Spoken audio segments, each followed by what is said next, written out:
The following video was recorded by paranormal investigator Frank, the creator behind Franco TV, a channel widely known for his solo overnight explorations of abandoned locations most people refuse to enter, places with violent histories, forgotten tragedies, and reports so disturbing that even experienced investigators often avoid returning alone. Yet Frank has built his reputation on confronting these places directly, documenting whatever might still be lingering in the darkness. This time, he returns to a monastery he had investigated once before, a place long surrounded by unsettling rumors, where locals claim former monks practiced rituals that went far beyond prayer, and where some believe certain areas were permanently sealed off after unexplained incidents involving members of the clergy who reportedly began hearing voices, seeing figures, and behaving in ways no one could explain. And ever since its abandonment, people who pass near the structure at night have reported the overwhelming feeling of being watched, as if something inside never truly left. Just seconds after arriving, Frank immediately captures something deeply unsettling. Watch.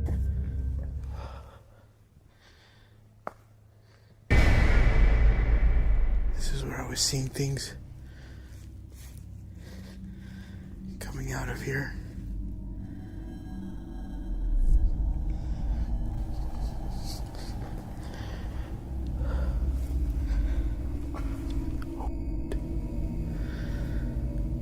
I just got a sound. That's where my car is. Oh.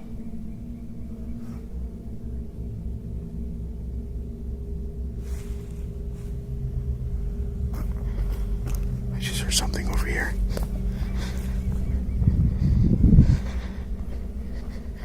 I feel so vulnerable right now. Oh God, it is so cold. Next time I come out here again, I'm gonna have to layer up. In the darkness, what appears to be a pair of eyes reflects, like something was watching him. And even when he went into the monastery to escape whoever or whatever was watching him, something else happened. What the hell is that? Oh my God.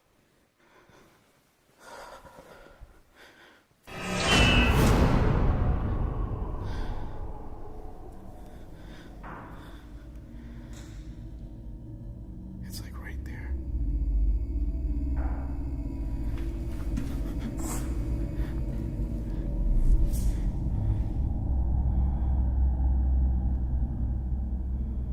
It's coming from inside here. For sure, it's definitely coming in here.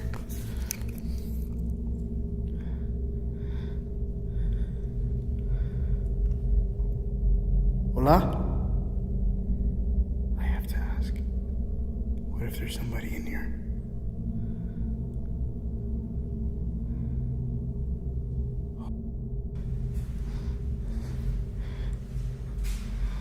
The chair's still there in the middle.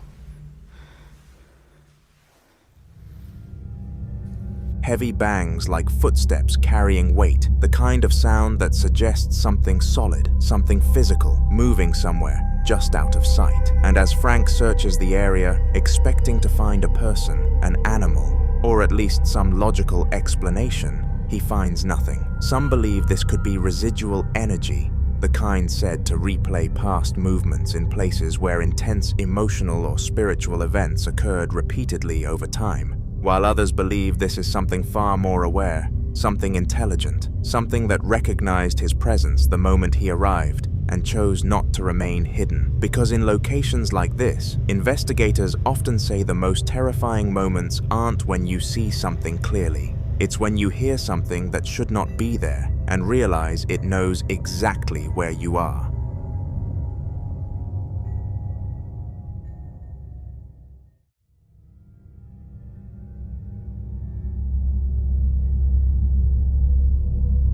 This next video was recorded during a paranormal investigation in a small town in Jalisco, Mexico, at an old hacienda currently undergoing renovation, a property that, according to locals, carries a history far darker than its crumbling walls suggest, with rumors stretching back generations about buried money hidden somewhere on the land, valuables supposedly concealed during times of conflict, and even more disturbing claims that human remains were discovered on the property years ago, though no one seems to agree on how they got there or who they belonged to. One local resident who grew up near the Hacienda described experiences that still unsettle him to this day, especially involving the main staircase, where he would hear slow, deliberate footsteps climbing upward, step by step, as if someone was making their way to the second floor, only for the sound to suddenly stop midway, leaving nothing there when he went to check. No person, no animal, just silence, and a heavy feeling that he was no longer alone. When the investigators arrived, they carefully explored the property, documenting each room, each hallway, each corner where something might be hiding. But for hours, nothing significant happened, and despite the oppressive atmosphere and the constant sense of being watched, there was no clear evidence of movement or presence. And eventually, believing the night would end without incident, they began preparing to leave. But just as they were about to go, something changed. Watch. Una que está aquí y que es la que se ha manifestado. Esta oración fue para ti y para todas las demás entidades que se encuentran aquí. Yo creo que es momento de retirarnos porque... ¡Ay, no mames, no mames, no mames! ¡Ven! ¡Ay, güey! ¡No mames, yo vi algo! ¡Vamos, ven! ¡Ven, ven, ven! Algo se asomó aquí. ¡Ven, por favor, algo! ¡Córrele, córrele, córrele! ¡Ay! ¡Ay! ¡No mames! ¿Qué hay aquí? ¡Córrele, Meli, ven! ¡Ay, no mames! Es que yo aquí vi que se asomó algo, te lo juro. ¡Ay, quién anda aquí! ¿Quién anda aquí? Yo ya no sé. De verdad. No, no hay nada. Ay. No, vámonos ya. Vámonos con cuidado. Es momento de irnos. Es momento de irnos con cuidado. Ay, no. Ya quiero salir de aquí, vámonos. Ya no podemos quedarnos más, de verdad, es momento de irnos. Qué terrible lugar, un lugar lleno de energía, una energía muy fuerte la que está aquí encerrada y lamentablemente no podemos hacer nada. Ya hicimos una oración, vamos saliendo. Ya hicimos una oración, pero no hay nada más por hacer, porque yo vengo sin un experto. From behind the truck, something briefly peeks out, a shape that appears and disappears too quickly to fully identify, followed by something even more disturbing, a faint voice, weak, strained, and emotional, sounding almost like someone crying out for help.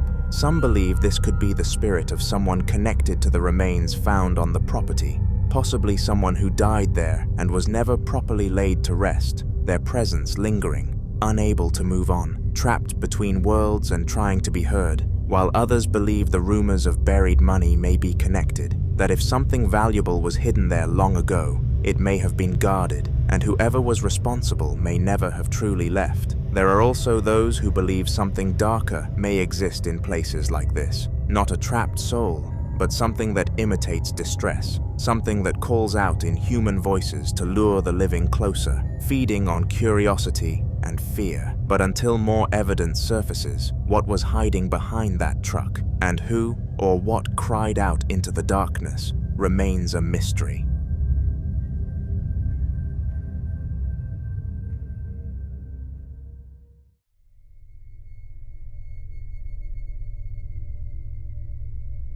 Now, in this next clip, a man named Samuel, who works at ESTE Villahermosa Hospital, captured a disturbing incident after months of staff quietly complaining that strange and unexplainable things had been happening throughout the building. Hospitals, especially those that operate overnight, are often at the center of paranormal claims, not necessarily because of the building itself, but because of what they represent.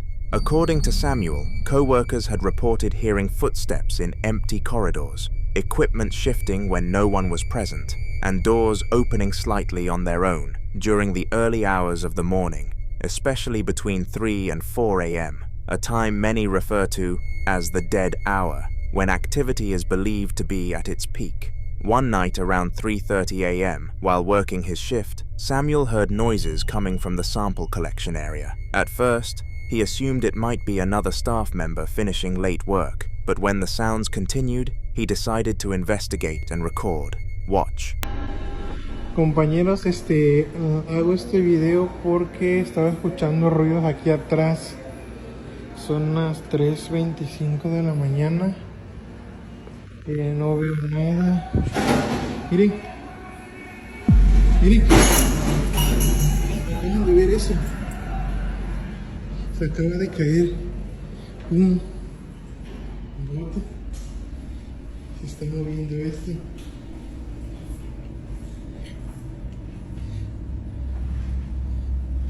No veo nada. No hay nadie por acá. No hay nadie por acá. A la una. Miren. Se movió esto. Recuerda que venía caminando por acá y no veo a nadie.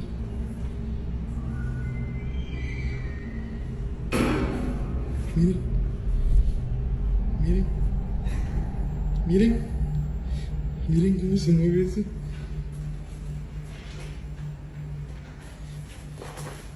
Para que vean que no hay nadie aquí.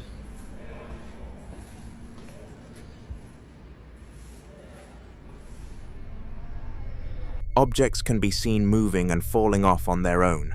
Some viewers believe the movement resembles the behavior of a child. The way the trolley shifts, the way objects are disturbed, it doesn't seem violent, but curious, almost like something small, interacting with its surroundings without understanding the consequences. But what happened next made the situation even harder to dismiss. Samuel later reviewed the hospital's security camera footage, hoping to find a logical explanation. Instead, he captured something else. Watch.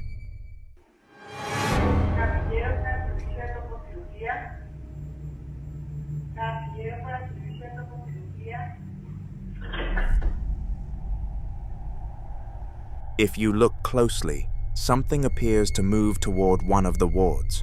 Moments later, a door opens, like something entered the room. It appears small, so many believe the child's speculation might just be right.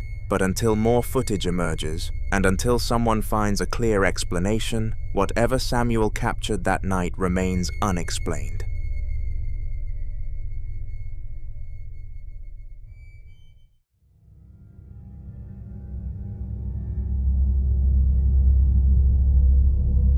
In the following videos, a group of explorers set out to investigate an abandoned house that had been sitting empty for years, its broken windows and rotting walls silently holding whatever history had been left behind. They moved cautiously from room to room, documenting everything, opening doors, checking closets, and shining their flashlights into corners where the darkness seemed unusually thick. But there was one particular room they couldn't access because the door was locked. They tried the handle repeatedly, pushing, pulling, even listening closely to hear if something was moving on the other side, but it wouldn't budge. Eventually, with no way in, they gave up and left cameras behind to monitor the house while they were gone, hoping to capture evidence of whatever might be inside. This is what the camera caught.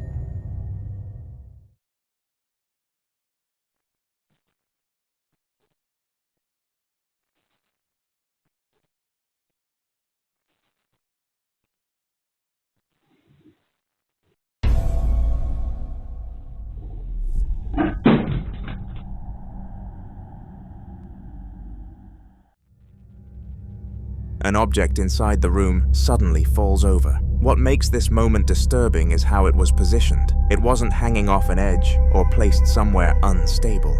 It appeared balanced and undisturbed for hours, and yet it fell without any visible force acting on it.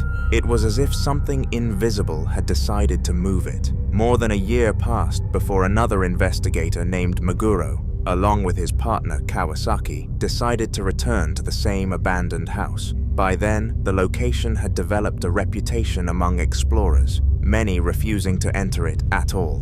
But Meguro wanted answers. They set up night vision cameras throughout the building and made the risky decision to stay overnight inside. But the night quickly turned into something neither of them expected. Watch.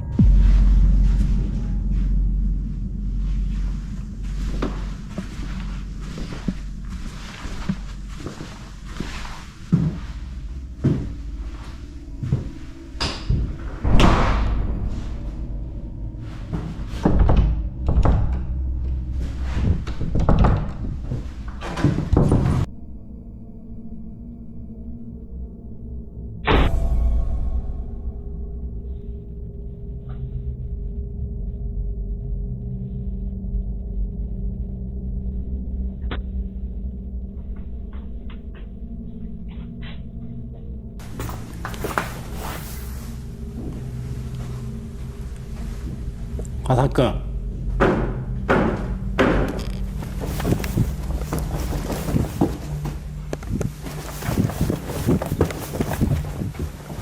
川崎くん。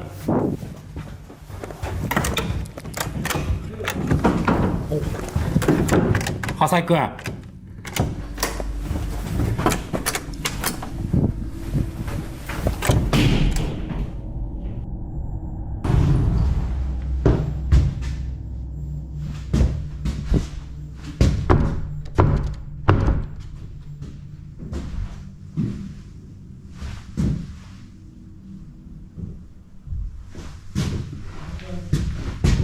目黒さん、目黒さん。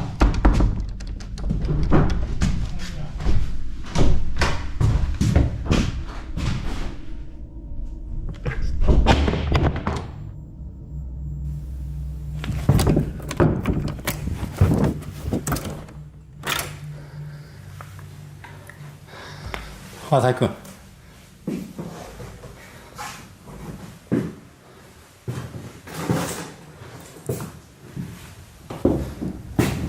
Meguro tries again and again, pushing harder each time, and soon starts getting an overwhelming sensation, one he later describes as being watched from the other side. And then there's the chair, a single chair that wasn't there earlier, but at the time, what was important was opening the door. After several tense moments, the door finally opened, and Meguro later describes the moment as something he will never forget. Watch.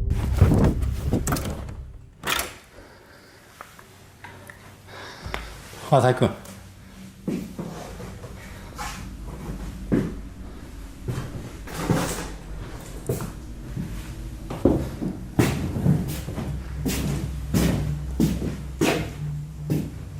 川崎くん。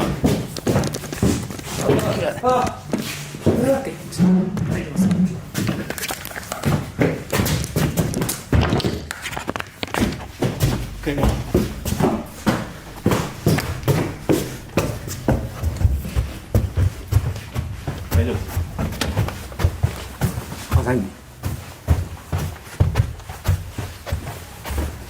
People familiar with the building later came forward with disturbing claims. According to them, that particular room is believed to house an entity, one that doesn't simply haunt the space, but watches, waits, and searches for something far more disturbing. A vessel. Some believe entities tied to locations grow weaker over time unless they attach themselves to something living, something capable of carrying them beyond the place they're trapped. Meguro and Kawasaki later warned others to never enter that room again, and after seeing what happened that night, it's not hard to understand why.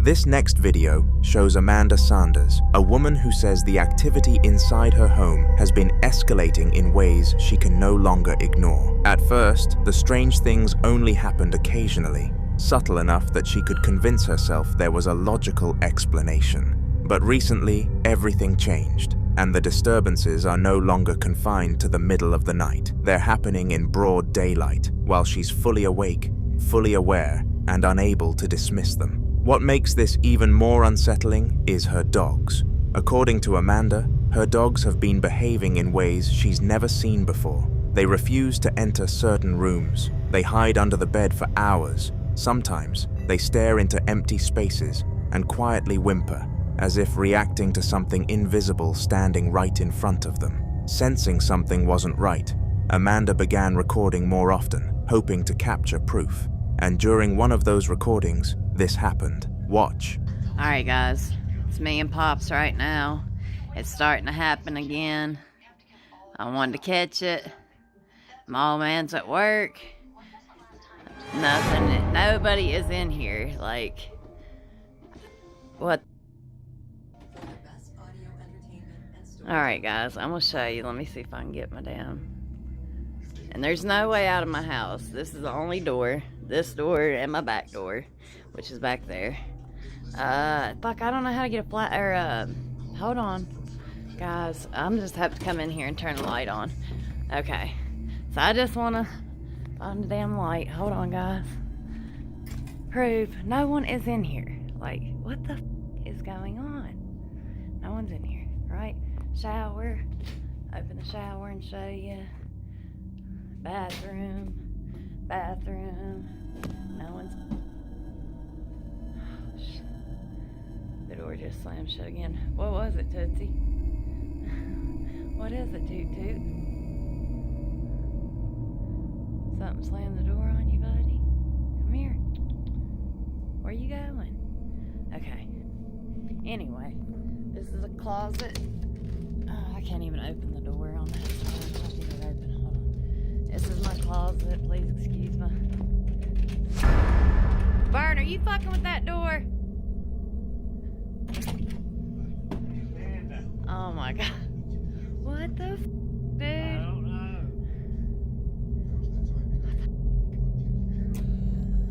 Nothing. Like, oh, let me go back here to this closet and show you. Ain't nobody in here. It's a bunch of bags. Like, there's nothing in here. Let me open this. What the fuck?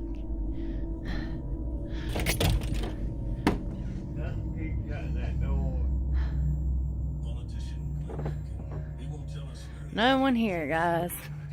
Just me and Pops. What the f? And the dogs, obviously. Hey, Daisy. What's going on, crazy? Woo! In the middle of the video, a door suddenly slams shut with force. Moments like this have left her feeling exposed in her own home, unsure whether she's being watched, followed, or something worse. In paranormal cases, escalation during daylight hours is often considered more serious because it suggests whatever is present no longer needs darkness to operate. And then there's the dogs. Many believe animals don't hide unless they feel threatened. Their instinct is survival. If they're hiding under the bed, refusing to move, it could mean they're trying to escape something they can sense but can't fight.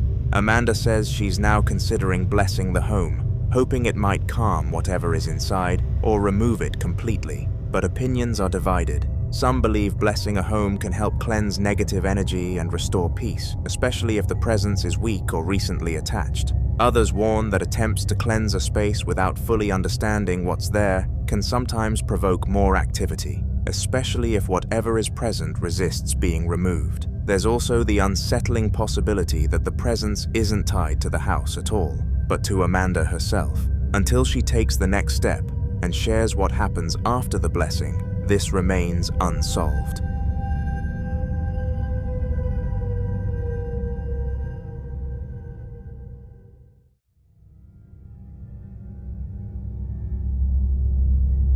This next video shows a disturbing series of unexplained events experienced by a man inside his own home. Events that didn't begin suddenly, but built up slowly over time until they became impossible to ignore. It started with small things, objects not being where he left them, faint knocking sounds coming from empty rooms, and moments where his dog would suddenly stop, stare at nothing, and quietly back away like it sensed something standing there. At first, he tried to ignore it, convincing himself it was just the house settling, or his imagination playing tricks on him. But that changed the day he caught this on camera. Watch.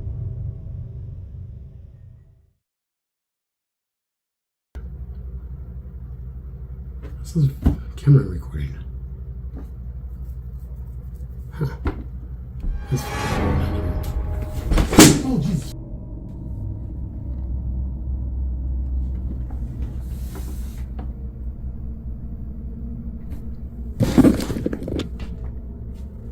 Dude.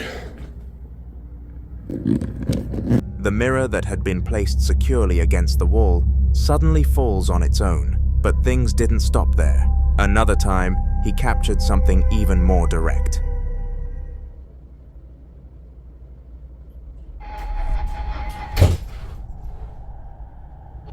The door suddenly closes with force. If it wasn't wind and no one else was inside, then the question becomes unavoidable. What closed it? By this point, he was no longer brushing it off. He knew something wasn't right.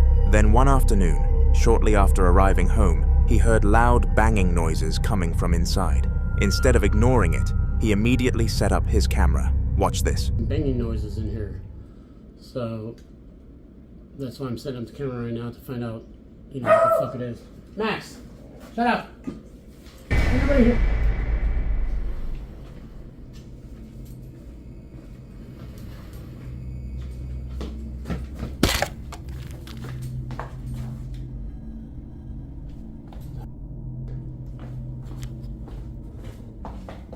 That was up against the wall.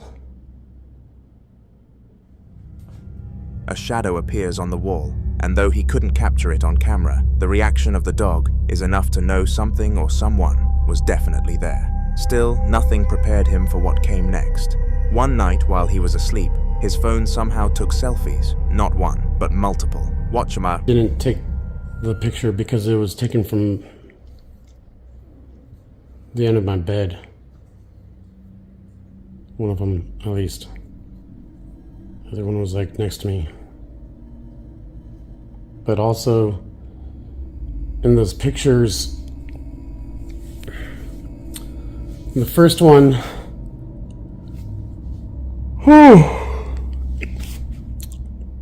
sorry. In the first one, there's like another face next to my wife's face. And I was thinking maybe it was like a reflection of my face, but how in the is there going to be a reflection of my face on the pillow? Then on the other one, the other picture, I think my eyes are open. I don't know. I zoomed in. It doesn't look like my eyes are open, but it looks like something's on my eyes. And my hand looked very long.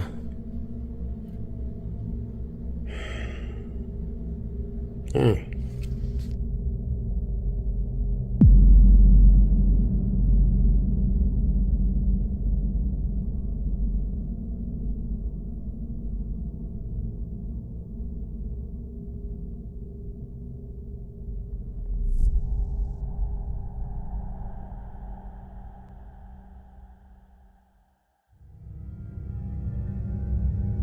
Some believe this could be a camera glitch, a trick of lighting or motion distortion, but others believe something far more disturbing. There's a theory in paranormal cases that entities can manipulate electronics, especially cameras and phones, to capture their presence.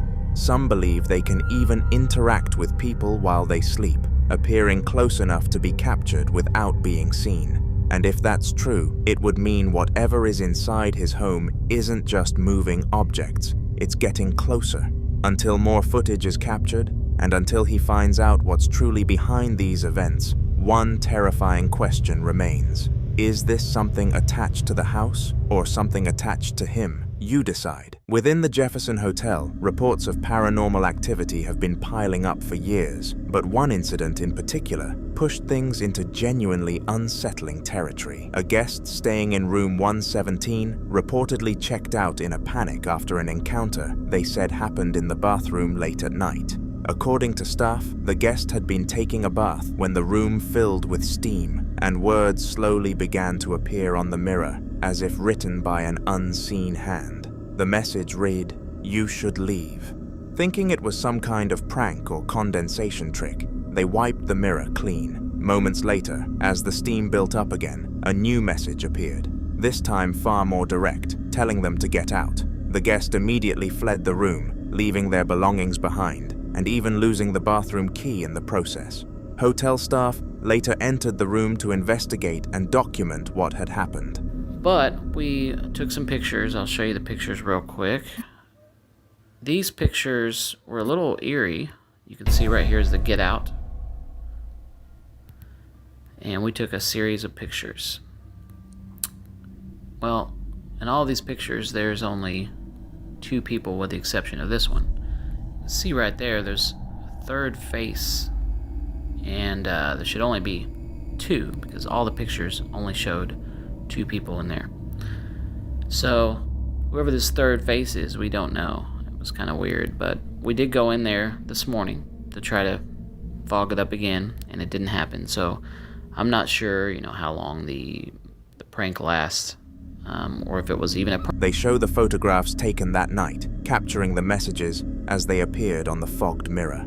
What stands out is how unnatural the writing looks, uneven, distorted, and nothing like handwriting formed by a finger. In one of the images, viewers later noticed something even more disturbing. Faintly visible in the reflection is what appears to be a third face, semi-transparent, and not belonging to anyone who was supposed to be in the room at the time. Staff attempted to recreate the conditions by fogging up the bathroom again, and once more, the same message appeared on the glass without anyone touching it. After that, room 117 was quietly taken out of rotation for a period of time, and the hotel has never offered a clear explanation for what was captured there.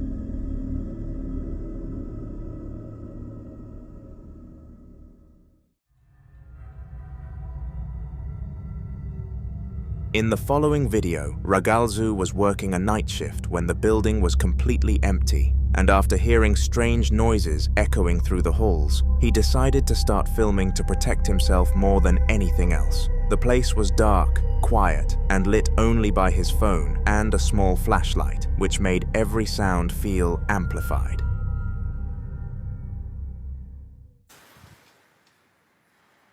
Mira, ahí pasó. Díganme que lo vieron. Se lo vio clarito. Mira, ahí pasó.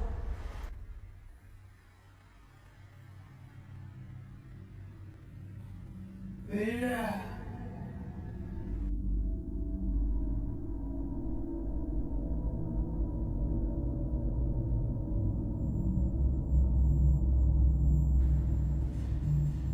Se lo vio clarito. Y pasó por el medio del patio. ¿Qué les dije? Mira. Negrito para acá fue. Para ahí. ¿Ven?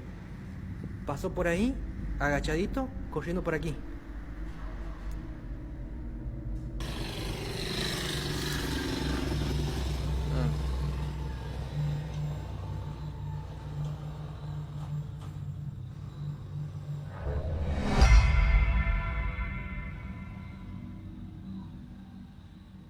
Se enfocó, ¿eh?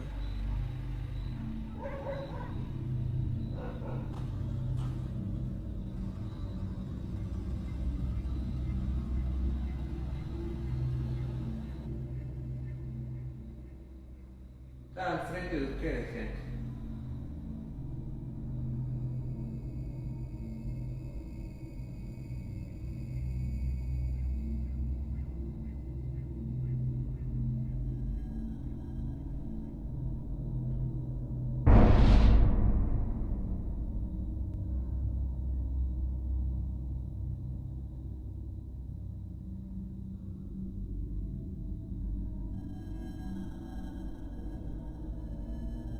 Todas las cosas siempre más, digamos, turbias y fuertes. Me movieron un muñeco, movieron una silla, me golpeaban la campana, hacían un montón de quilombo y ahora cierran la puerta.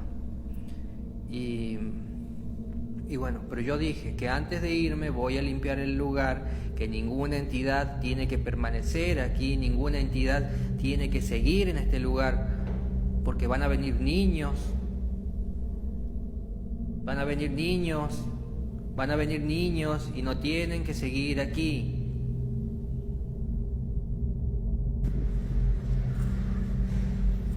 Me atravesó otra vez.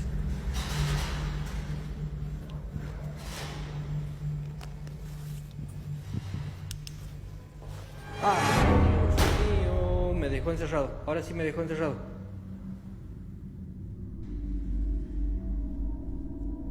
¿Ahora lo hace con esta también?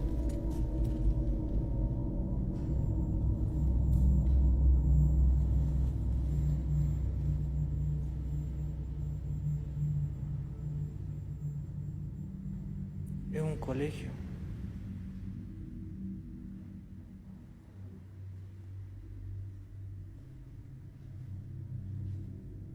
Sí, mira. Mira, no.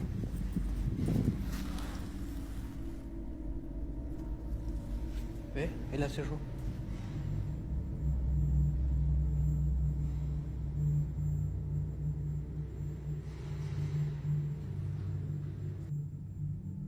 Más, hace rato, pero sí estoy en Santiago, hace rato se vio literalmente un duende cruzar, o sea, la figura de un niño cruzando por detrás mío. Uy, escuchen. Está golpeando. Ahí la abrió.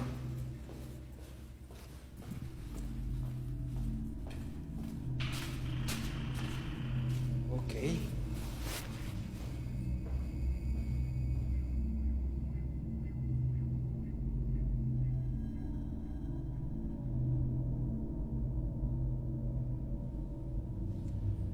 Vine por acá. Me dejó de golpear.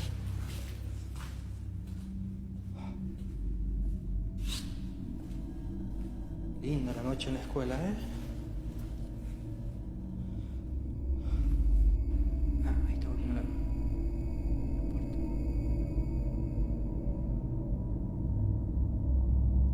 No tiene luz, pero habría que pasar un proceso para poder trascender y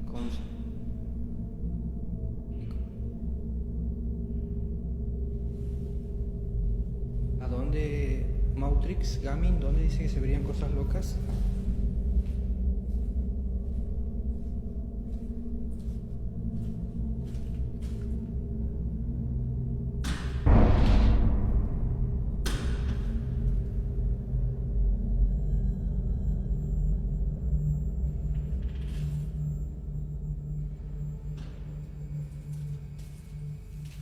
En el hospital me trabajo toda la noche.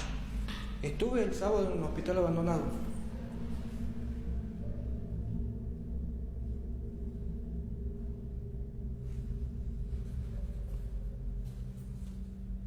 Y también logré captar una entidad bastante oscura. Yo esta puerta la voy a cerrar ya mejor.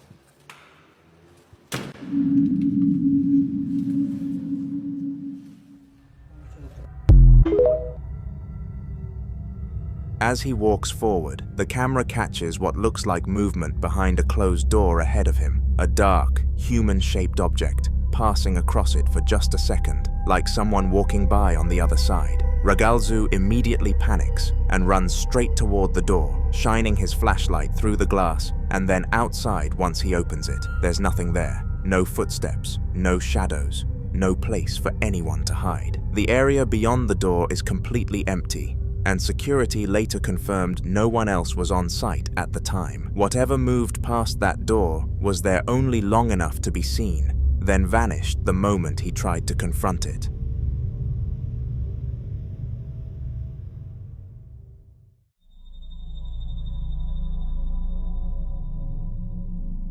A haunted foodie YouTuber was exploring an abandoned mental asylum, expecting nothing more than a quiet, eerie location for a casual exploration video.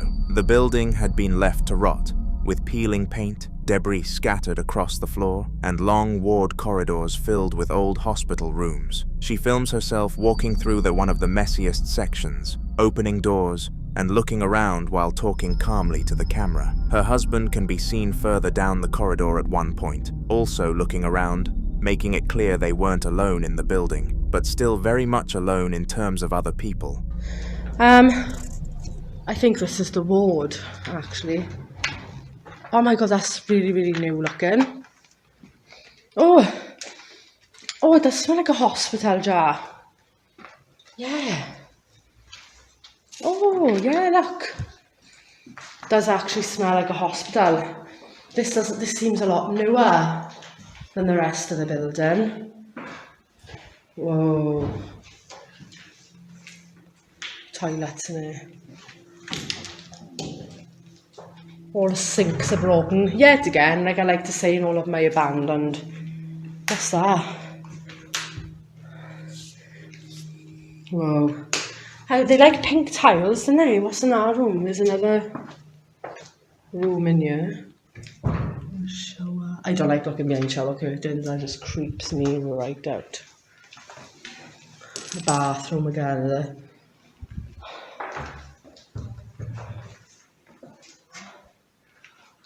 That's pretty cool, that is.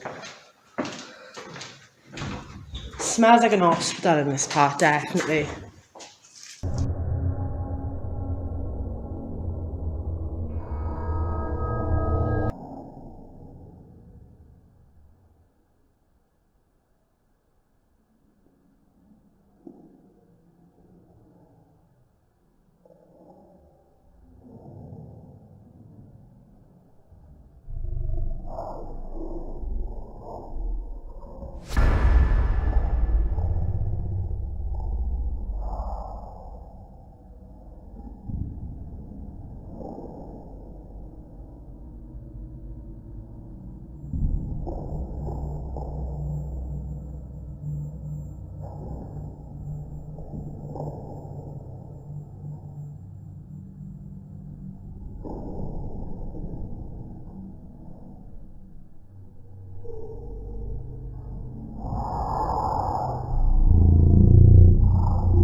As she pans the camera from a blank wall back toward the corridor, something unsettling happens without her noticing. At the far end of the hallway, a tall, dark figure is briefly visible standing near a doorway. Within a split second, it appears to react to the camera and slips behind the door, completely vanishing from view.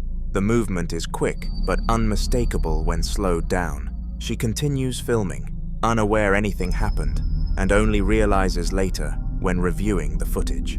After spotting it, she shared the clip online, admitting that she had no explanation for who or what that figure could have been, especially since no one else was supposed to be anywhere near that part of the asylum.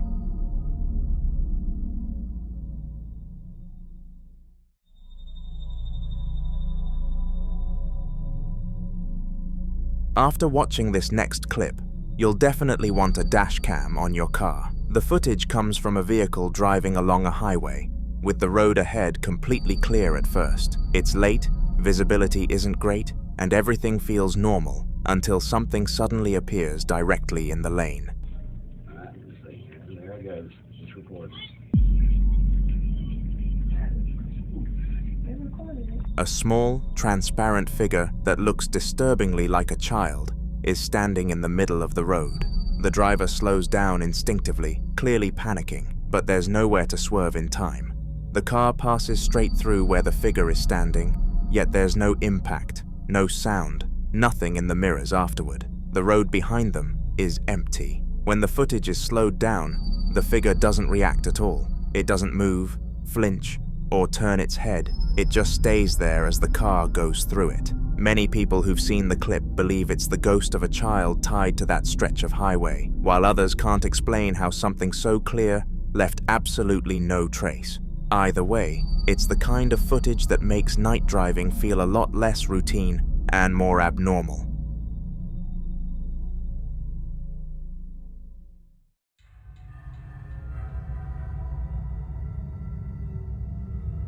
A cemetery security guard captured this unsettling footage while on patrol late at night with a co-worker, both of them filming because of repeated reports in the area. I've been recording the whole time. Yo, me and Eon seen this bitch walking through the cemetery.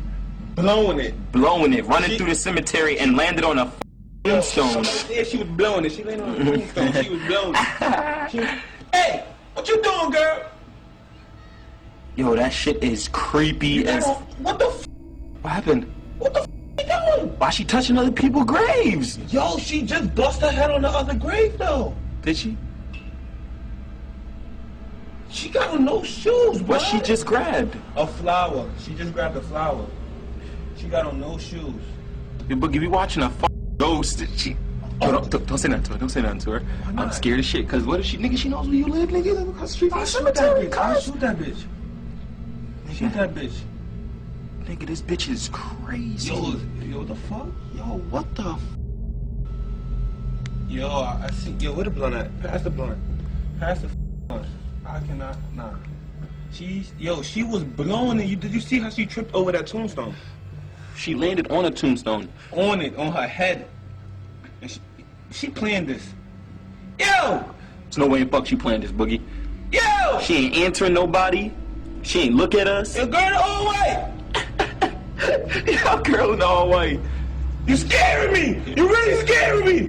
You scaring the shit out of me. Yo! You scaring the shit out of me. Go home. Go home. Yo, Boogie, she gonna come back and she gonna be sitting right in front of your house, nigga. And I'm gonna pop that bitch. Her ass. Yo, she ran through the cemetery and was walking. Yo, I wish I still had that BB gun. Yo, you gotta let her go. Maybe she's like hurting or something. Why was she running that fast though? But why she just stopped and take someone else? She took someone else's flower, nigga, from there. Look, she's swinging it. She's having fun, B. Yeah, I'm gonna have to go karate kick this bitch. Yo, this is the creepiest shit that I've ever seen in my life. My nigga, yo, bitches had a picnic in there the other day. A picnic, nigga. She has on all white and she's running and jumping on people's tombstones. Yo, you crazy bitch! You the crazy bitch! Nigga, she's jumping on people's tombstones. What? Oh my god. She's spinning this shit? Nah. World star. World star. Where'd she go? Where's the? Where'd she go? She disappeared. She disappeared. She run. In the distance, a young girl dressed entirely in white can be seen standing among the gravestones, her head tilted downward as if she's focused on something only she can see. The guards call out to her repeatedly, asking if she's lost or needs help, but she never responds, never even looks in their direction. Instead, she slowly walks between the graves, trailing her fingers across the tops of the headstones in a way that feels disturbingly deliberate. At one point, she bends down and takes a flower from a grave, holding it loosely before wandering further into the cemetery. The guards shout again, telling her to stop, but she ignores them completely and even takes another flower as if their presence means nothing to her. Then, without warning, she steps behind a large tombstone and vanishes. When the guards rush over to check after the footage ends, there's nobody there at all. No footsteps, no place she could have gone, just the cold silence of the cemetery. To this day, they have no explanation for who she was or where she disappeared to.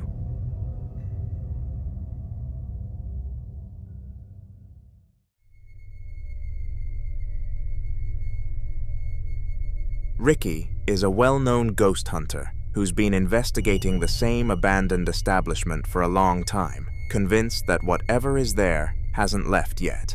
In this clip, he's outside the building late at night, filming himself in a casual vlog style as he stands in silence. The area around him looks empty and quiet, with nothing but fencing and darkness behind him.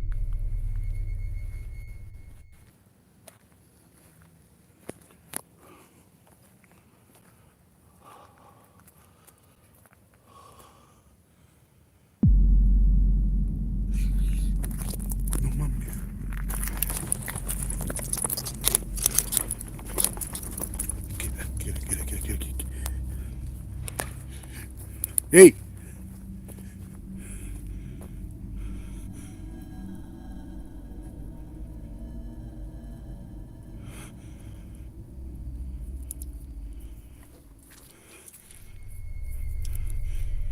As he continues talking, something strange happens in the background. Behind Ricky, beyond the fence, a tall, dark black figure suddenly walks across the frame.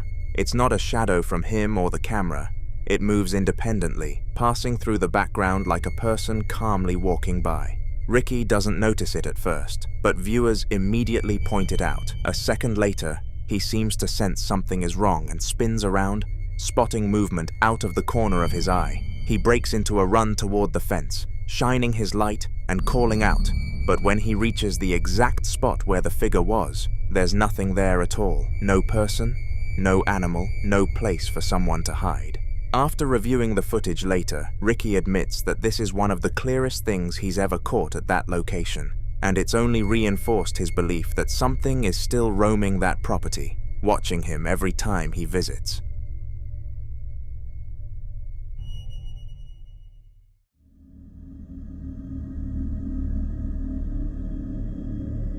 Someone named Tom was lying in bed late at night when he started hearing strange noises coming from his kitchen. The kind that are just loud enough to stop you from sleeping but not clear enough to explain. Uneasy, he grabbed his phone and began recording, aiming the camera toward the doorway that led out of his bedroom.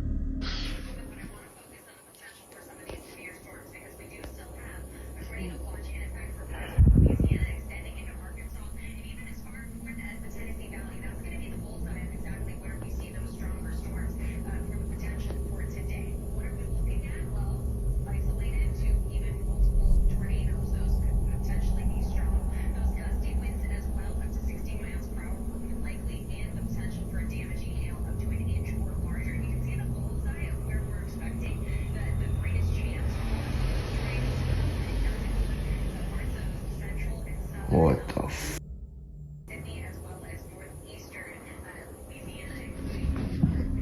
For a while, nothing happens at all.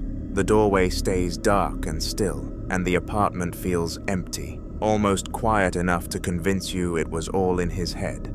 But then, slowly, something begins to appear. A circular black shape peeks out from the edge of the doorway, just enough to be noticeable, like a head cautiously leaning into view. It lingers there for a moment, completely silent, before slowly retreating back out of sight.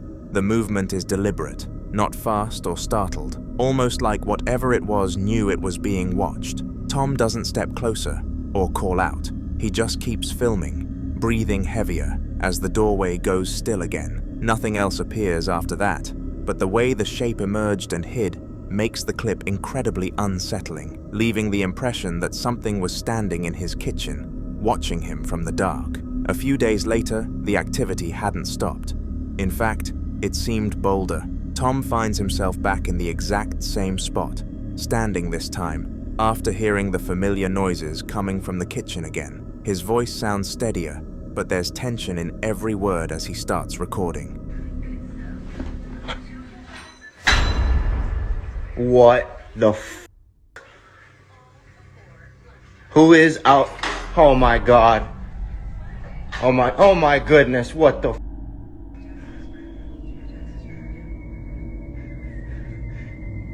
Hello, who is there? Oh my goodness, please stop. What the f? Please stop, please stop. This is my house. Leave. Leave, this is my house. You're not allowed here. Leave.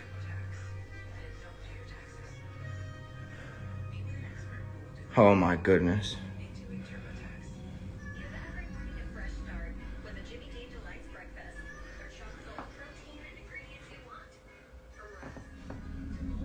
As he slowly approaches the doorway, a loud clatter suddenly rings out from inside the kitchen, the unmistakable sound of something metallic hitting the floor, like cutlery being thrown from a counter. Almost immediately after, cabinet doors begin opening and slamming shut one after another, hard enough to echo through the apartment. Tom raises his voice now, telling whatever is in there to leave, to stop, to get out of his house. He sounds firm, almost authoritative, like he's trying to take control of the situation, but it doesn't work. The noises continue without hesitation, cabinets still moving as if his commands mean nothing at all. He backs away slightly, breathing faster, realizing that whatever was peeking at him days earlier wasn't intimidated. If anything, it sounded like it was responding by getting louder.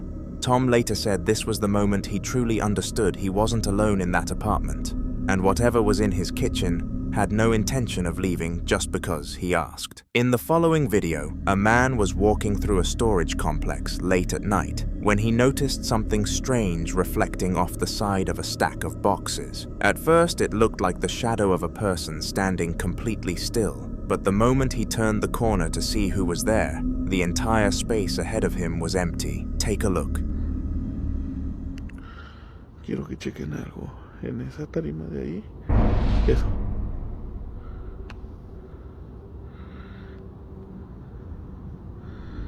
Y chequen,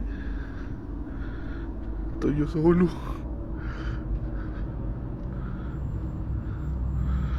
No hay nadie aquí. Ni de este lado, ni para acá. Vean, nada. Puto almacén. Vacío está su pinche madre.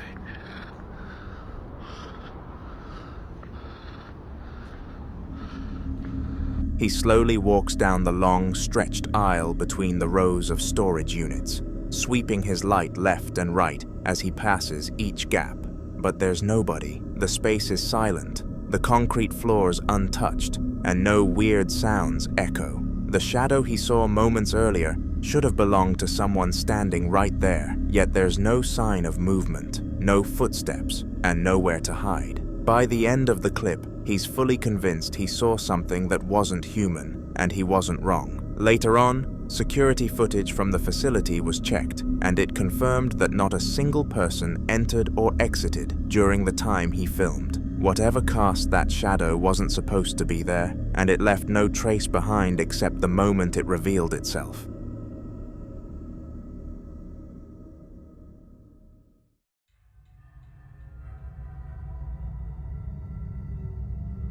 Basements are the most likely place in somebody's house to be haunted, and for Taz, that idea has basically become a daily reality. Activity in his basement has picked up so much recently that he now films every single time he goes down there, just in case something happens.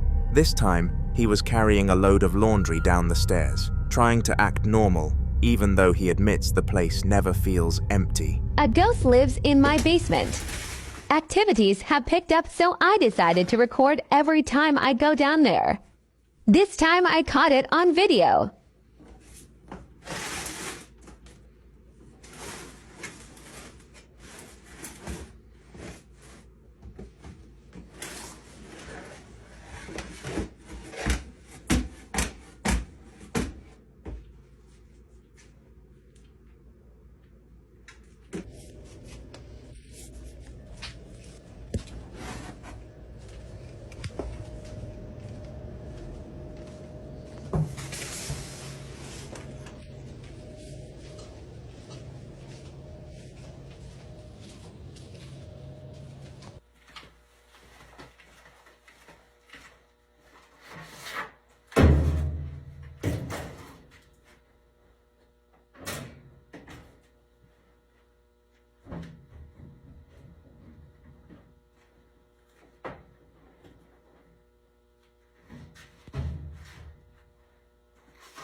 He sets the laundry on the counter, the camera catching the whole room behind him while he starts sorting through clothes and loading them into the washing machine. Everything is quiet for a moment, just the sound of fabric rustling, until something in the background suddenly moves. A bright yellow object sitting on the wall shifts on its own in a very obvious way, like someone nudged it.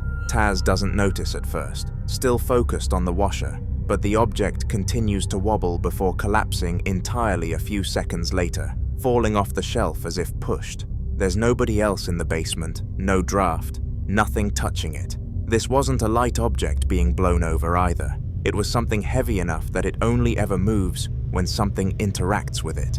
For Taz, it's just more evidence that whatever is living in that basement hasn't calmed down at all and might actually be getting stronger.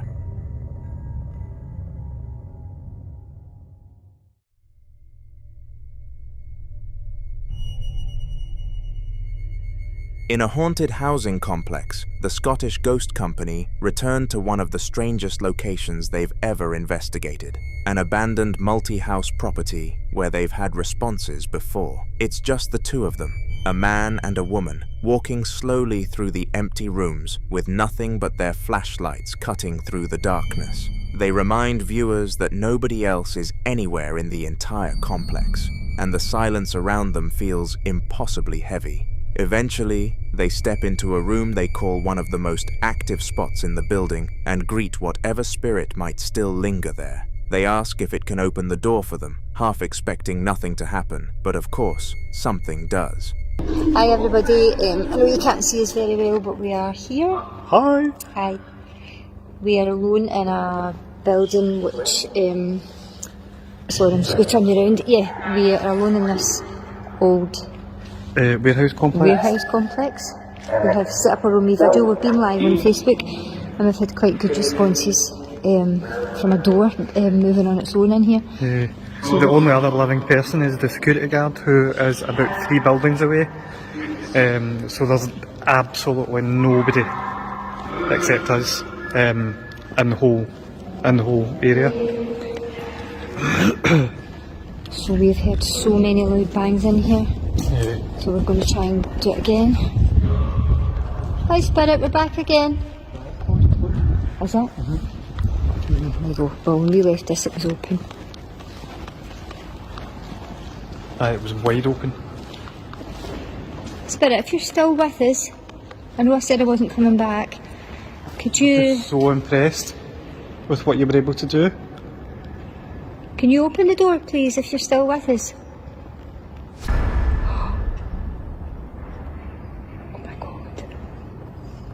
Oh my god.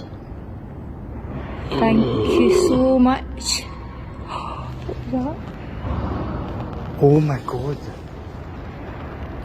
Okay, Spirit, thank you. Can you close it again, please?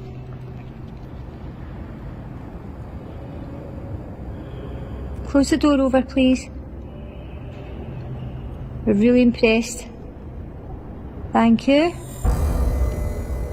Thank you. Oh my god. Well done.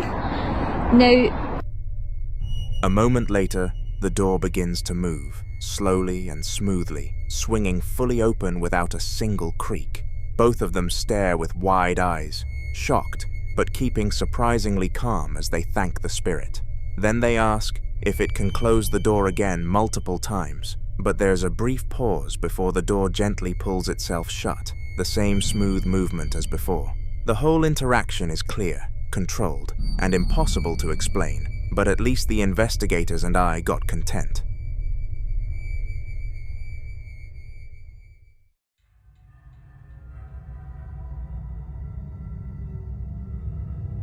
A team of paranormal agents were visiting a preserved heritage home that once caught fire decades ago. They had been invited to document any lingering activity, and on this particular night, they decided to use a Ouija board, along with a few basic pieces of equipment to see if anything would respond. The room was calm at first, quiet except for the soft beeps of their devices checking for movement or EMF spikes. Take a look. Steven was a name that we had come to know throughout our time there that could potentially unravel some of the story that we had come to find out.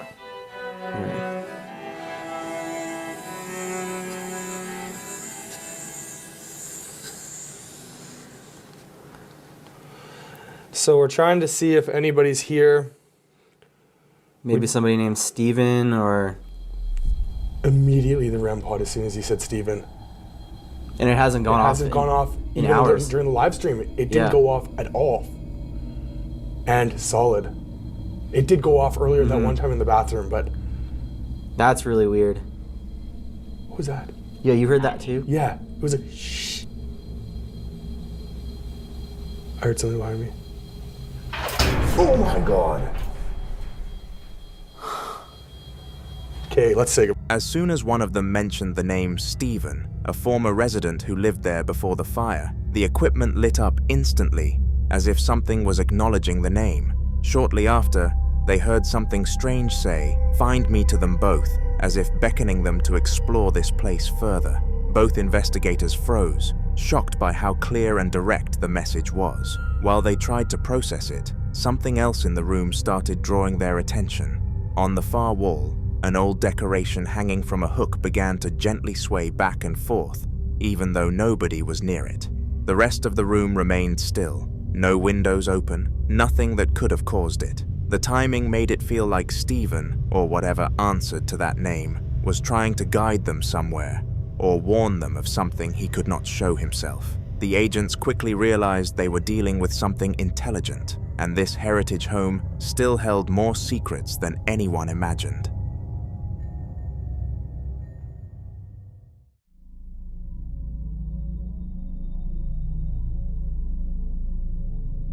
It started as one of those nights where the silence feels heavier than sleep, and this guy at Camp Shields in Okinawa, Japan, could tell something was off the moment he sat up in the dark feeling watched. He had just thrown his helmet toward the door where he swore the presence came from, and now he was talking into the empty room like he expected something to answer, almost pleading for the ghost to show it was real. It had already woken him up, so why not continue? I didn't just see a hand. You mad or what? You mad I threw that helmet at you? Do it again. Make some noise. Show me you're real. Island. Show me. Satan ass motherfucker. Show me. Prove to me that you're real. Do it. What, you mad? Show me. Swing some shit. Make them noises and shit that you did when you woke me up. Do it. Do it.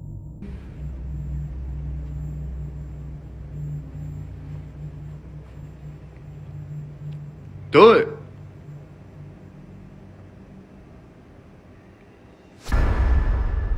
Oh my gosh, bro. He waits, hears knocking like the ghost is getting mad, and an orb crosses the screen. The moment that orb drifts by, his whole energy shifts because he knows he didn't imagine that knock, and he definitely didn't imagine something moving across the room. You can hear the nervous laugh behind his voice, but also that moment of regret when it hits him that maybe he pushed a little too hard. People always think they want proof until the lights go quiet again, and you're alone with whatever just answered you, and he suddenly seems very aware that asking for a sign might have invited something closer than he ever expected.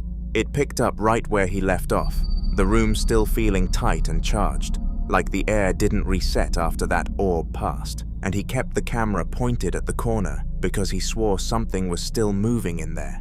He tried to steady his breathing, but before he even got close to being calm, the cupboard behind him opened and slammed shut like something inside was answering with attitude. Part 2.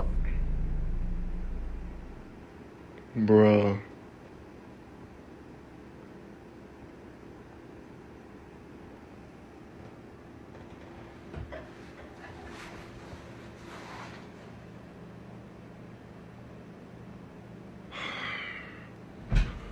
Hey!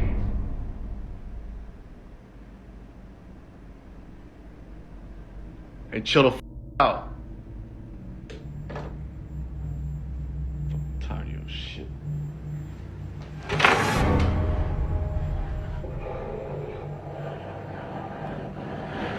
Hey! Cut that shit off.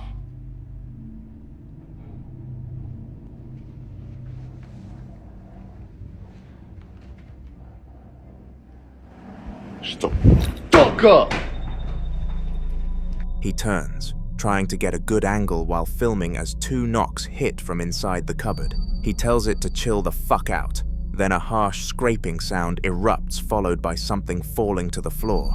The sound sends him spinning back toward the camera, because that scrape was way too real and way too close for him to pretend it was nothing. And you can hear in his voice that it is no longer curiosity pushing him forward, but straight up panic holding him in place. There is this moment where he just freezes, staring at the cupboard like he is waiting to see if whatever is in there is going to come out. And you can tell he knows he crossed a line. He had asked for proof, and now it felt like something was trying to claw its way into the room just to give it to him. And that regret hit him harder than anything the ghost could throw.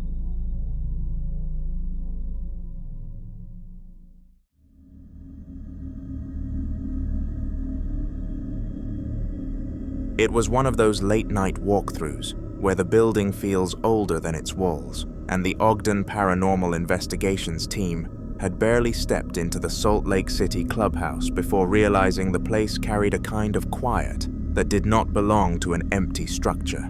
They set a camera in one of the lower rooms, letting it run while they explored, and you can hear their footsteps echoing above like the spirits had already started listening. One of the investigators went out of frame and called out to whatever was on the top floor, asking it to come downstairs and join them, because he wanted to see if the place really lived up to its reputation. That's you upstairs. You're more than welcome to join us here in the basement. We'd love to talk to you.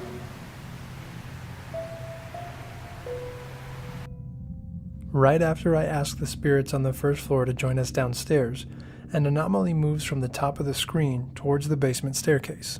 Watch again with the image enhanced. That's you upstairs. You're more than welcome to join us here in the basement. We'd love to talk to you. Upstairs, you're more than welcome to join us here in the basement. We'd love to talk to you. As he finishes asking, an orb shoots through the ceiling area on the camera feed and drops downstairs, like it heard the invitation. The second that orb comes through the roofline, nobody has to say anything because you can feel how fast the mood shifts from casual investigation to the realization that something actually responded. The investigator who called out suddenly sounds unsure about his own words, and the room feels heavier, like whatever moved through the floor did not come alone. Moments like that remind them that sometimes the spirits do not wait for permission. They take an invitation as a door opening. Upstairs, the camera had been running quietly, pointed down the dim hallway where the team hadn't walked yet, and the air up there already seemed thicker on the recording, like something was hovering just out of frame in the doorway. The investigators were still reacting to the orb dropping through the roof downstairs, completely unaware that the upstairs feed was catching something even stranger.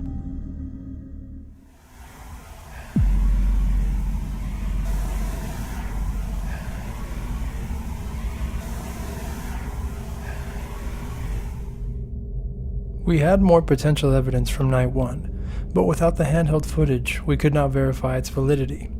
However, that does not take away from an experience Jocelyn will not soon forget. The empty hallway sits still for a few seconds before a soft but clear voice says hello near the camera.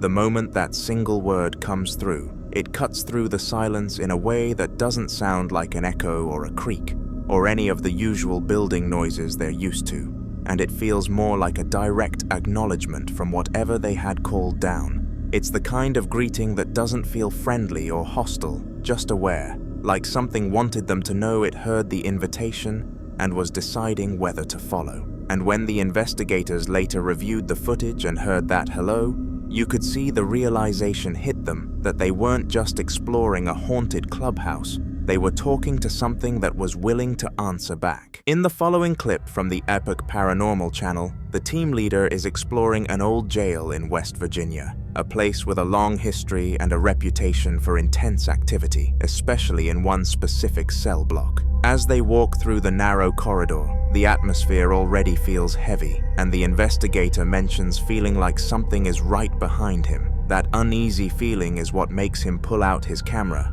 and start recording.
Sorry, this camera's got really bad autofocus.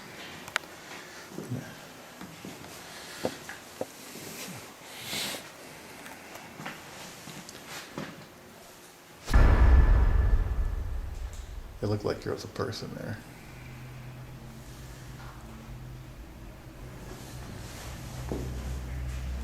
Right there in front of me, it looked like there was a person.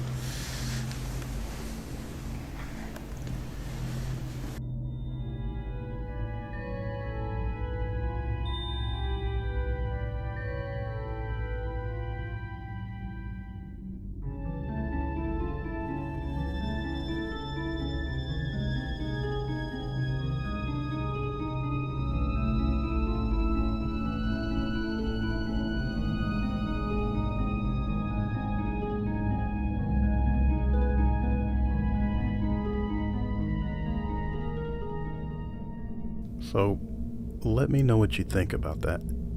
Was it just the camera not focusing on the distal part of the cell? Or did you think it was something legitimate? I want to put this out there for people to comment on and get opinions. Thanks. He slowly moves from cell to cell, shining his light across the walls, pointing out the strange drawings and writing carved into almost every surface, each one more unsettling than the last. While he's focused on documenting the markings inside a cell, he doesn't notice anything unusual in the moment. It's only later, when reviewing the footage, that something disturbing becomes clear. As he turns the camera back toward the corridor, a dark, human-shaped silhouette briefly appears behind him, standing silently before vanishing just as quickly. There's no sound, no movement caught on audio, just the unmistakable outline of what looks like a person where nobody should have been. The jail was empty, except for him, and there was nowhere for someone to hide or move that fast without being seen. That single frame changed everything, turning a routine investigation into one of their most chilling pieces of evidence yet.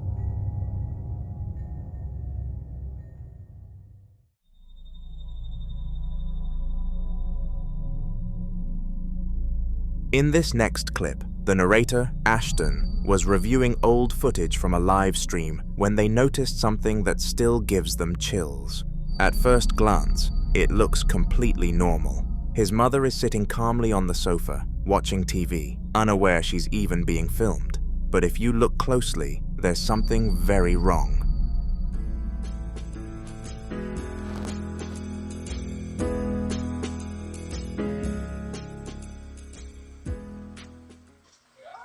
If you guys look next to my mother, you guys will see this weird looking figure on the right. My dad got a package that day at 20/20/10/14, 13/32/50. Now, as you can see, when he moved, it was still right there. Who was that on the couch with my mom? My sister was in the kitchen, I was upstairs, and my dad was doing a package. Who was that? Let's get a little closer look. I can't tell who that is. If you guys know who that is, comment down below, because I really cannot tell.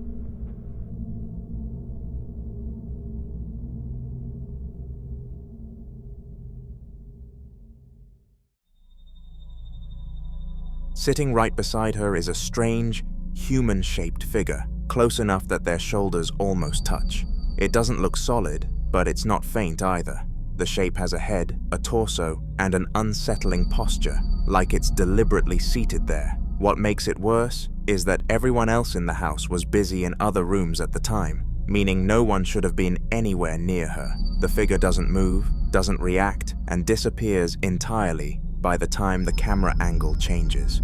When Ashton showed the footage to his mother later, her reaction made it even creepier. She confirmed she never saw or felt anyone sitting next to her at all. She was completely alone, or at least she thought she was. Ashton says that since discovering this, he's gone back through other recordings, worried this wasn't the first time something like that had appeared near his family without them ever noticing.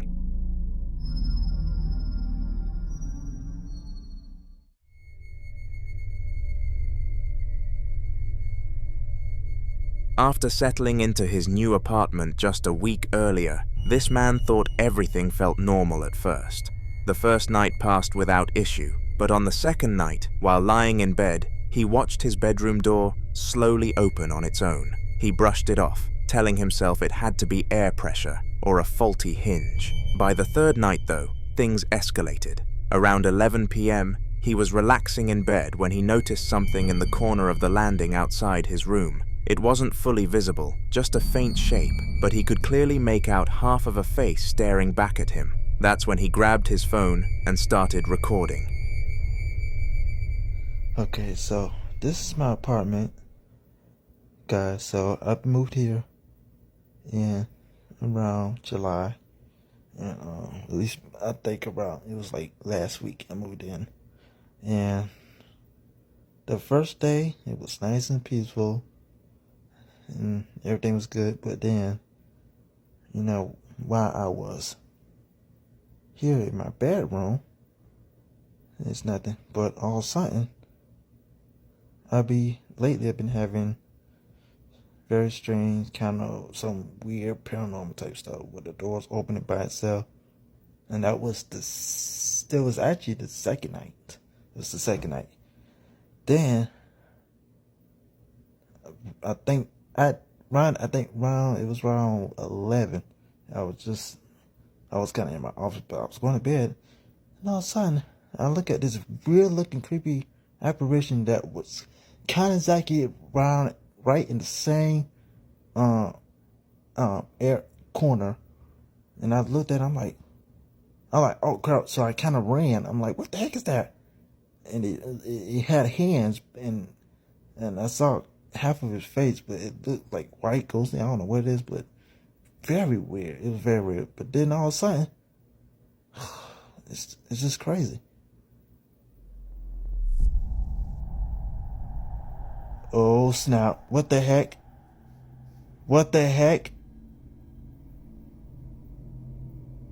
Hello?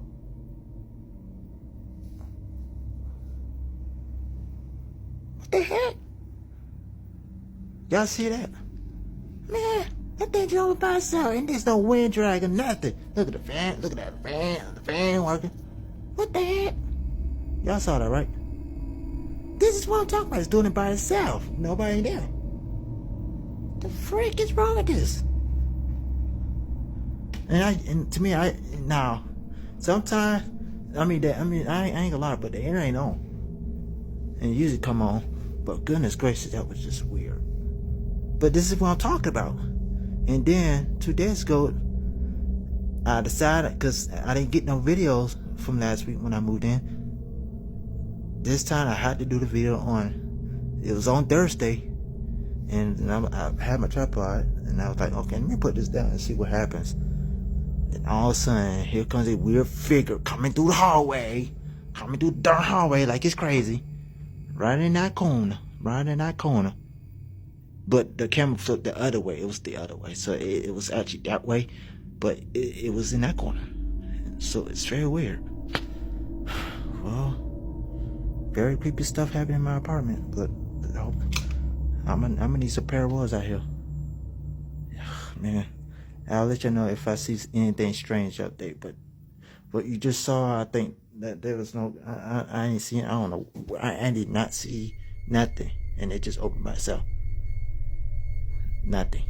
As he explains what he's been experiencing, trying to stay calm while clearly shaken, the unthinkable happens again. Right behind him, the bedroom door slowly opens on its own, almost on cue, as if responding to his story. He freezes for a moment before forcing himself out of bed, nervously talking through his confusion as he walks toward it. He looks around, showing there's nothing and no one that could have caused it, then shuts the door himself.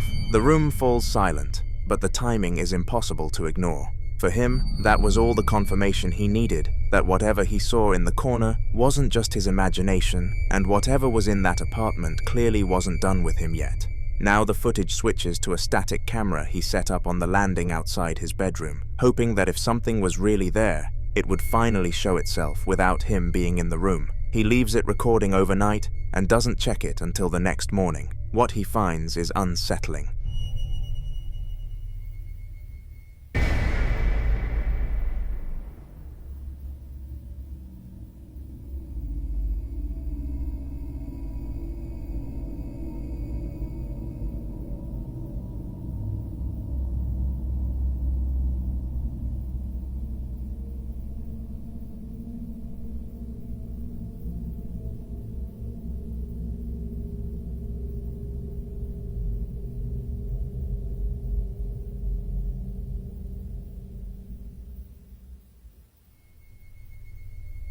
The landing sits completely still for a while, empty and quiet, until a dark shape slowly appears from behind the edge of the doorway. It doesn't step out fully. Instead, it leans just enough for what looks like the outline of a head and shoulder to be visible, as if it's cautiously peeking into the hallway. The shape lingers there for a few seconds, unmoving, before slowly pulling back out of sight again.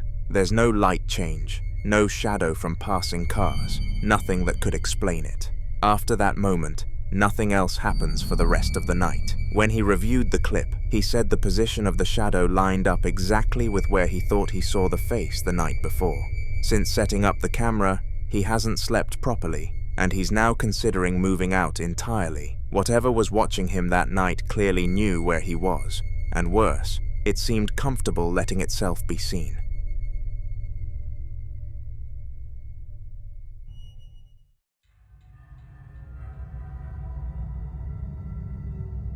Franco was exploring a location that already had a reputation for being deeply unsettling, a place locals openly described as demonic, despite the religious crosses lining the area. Even before anything happened, the atmosphere felt wrong, heavy, and quiet in a way that makes every sound stand out. He kept his camera rolling as he moved through the space, trying to document whatever he could.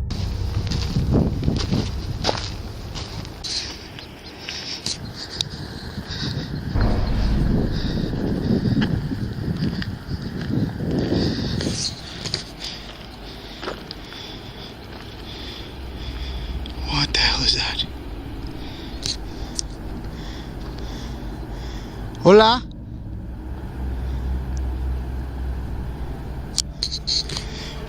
Hola?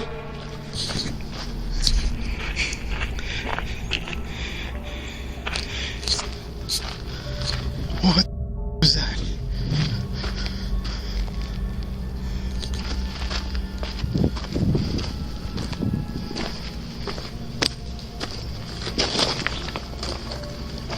Hola?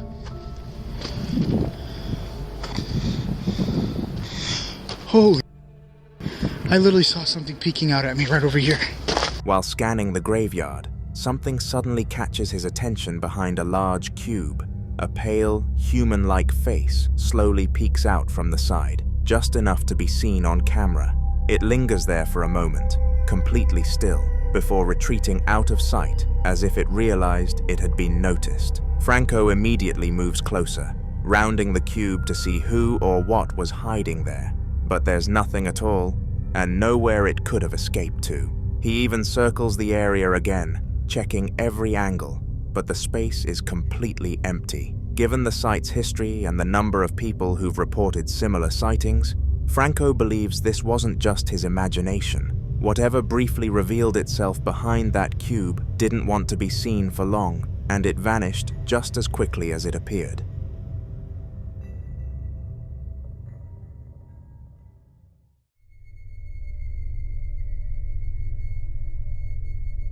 A man was sleeping on the couch late at night for reasons he never fully explains, positioned uncomfortably close to a life-size clown mannequin he kept in the room as part of a collection. The house was quiet, lights low, when the clock on the wall suddenly chimed 3 in the morning, loud enough to jolt someone awake, but not him.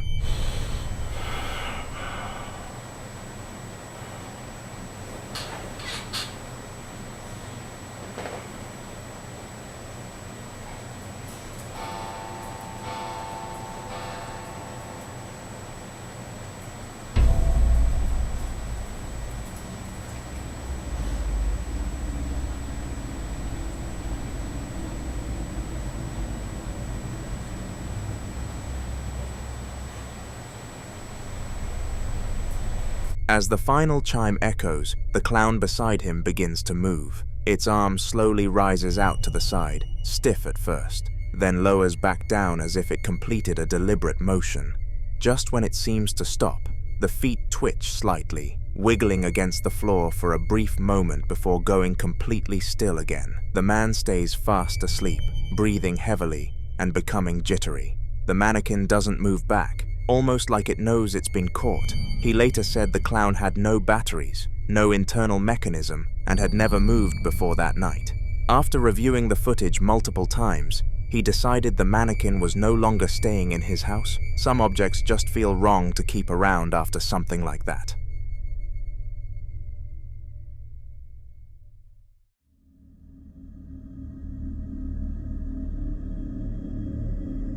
Nick had been trying to communicate with what he believes is a presence in his house for weeks, but things didn't start feeling serious until one night when his dream catcher began spinning on its own above his bed. At first, he brushed it off, but then he heard faint tapping sounds that seemed to respond when he spoke, which is when he decided to start recording. Okay guys, I've been trying to literally communicate with something. Like, there's no AC on, it's winter, this window's cracked, but this has been moving and I've been trying to communicate with whoever's here, but it's not really communicating back now, and I kept hearing tapping.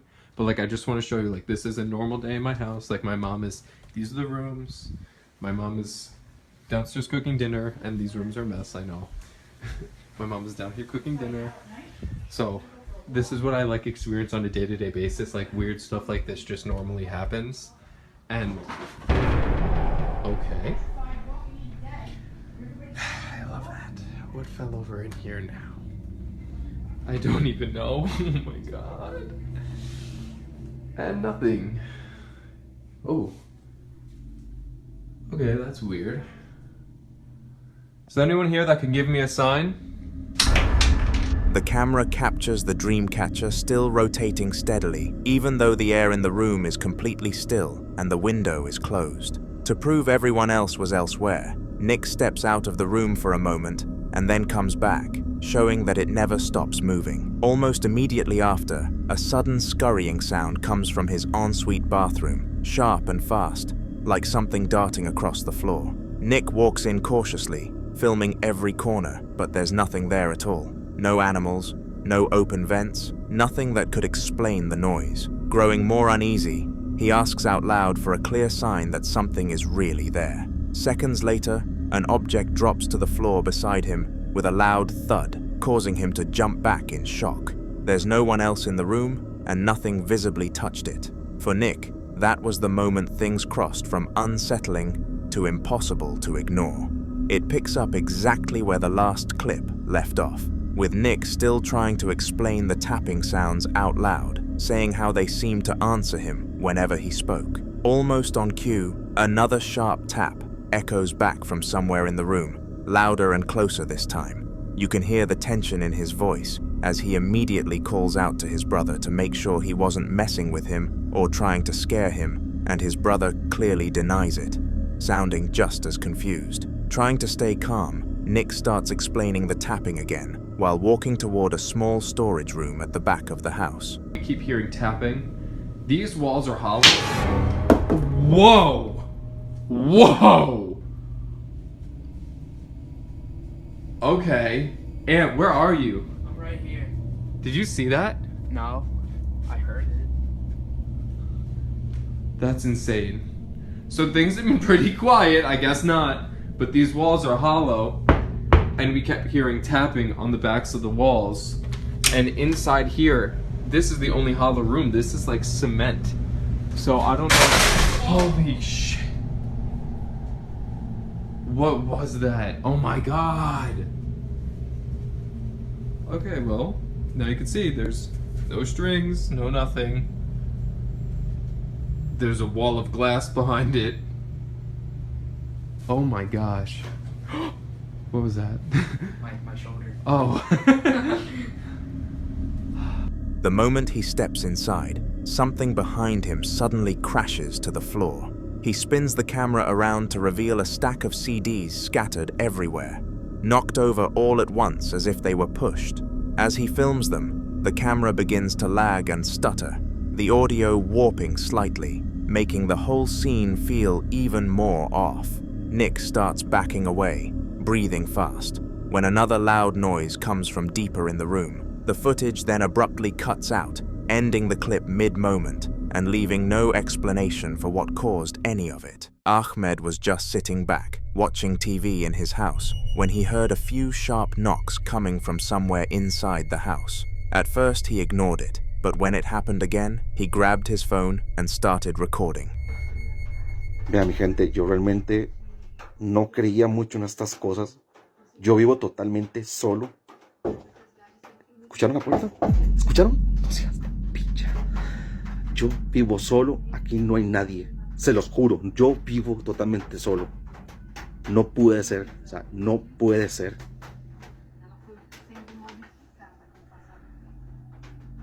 Estoy cagado. No puede ser.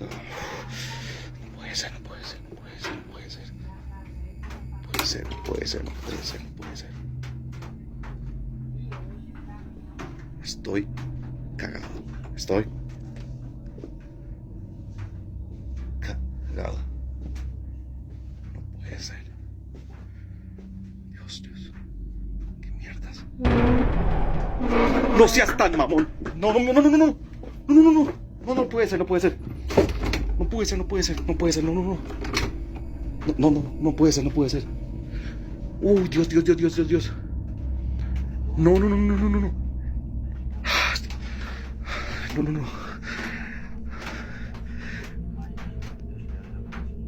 Vean, les juro que acabo de escuchar no sé si vieron la maldita silla moviéndose. No puede, maldita ser posible.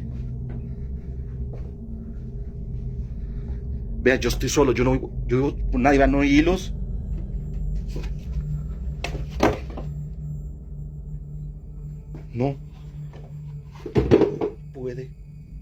No puede ser.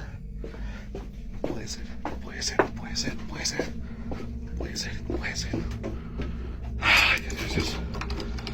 No hay nadie, no hay ni mierda, no hay nadie.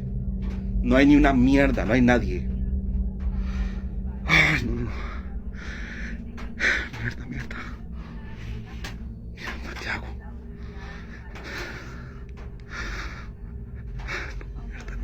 Mierda. No puede ser. ¡Ay, puta! ¡Mierda! No.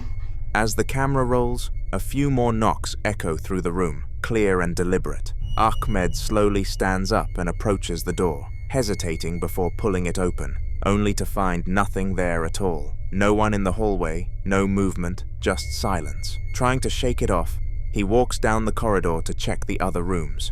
That's when something even stranger happens. A piece of furniture in the next room, what looks like a sofa at first glance, suddenly slides a short distance across the floor on its own. Startled, Ahmed backs away and retreats to his bedroom, shutting the door behind him as fast as he can. Almost immediately, the knocking starts again, this time sounding closer, like something is trying to get back in. After a few moments, he works up the courage to leave the room and return to the same spot. This time, he realizes it wasn't even a sofa that moved.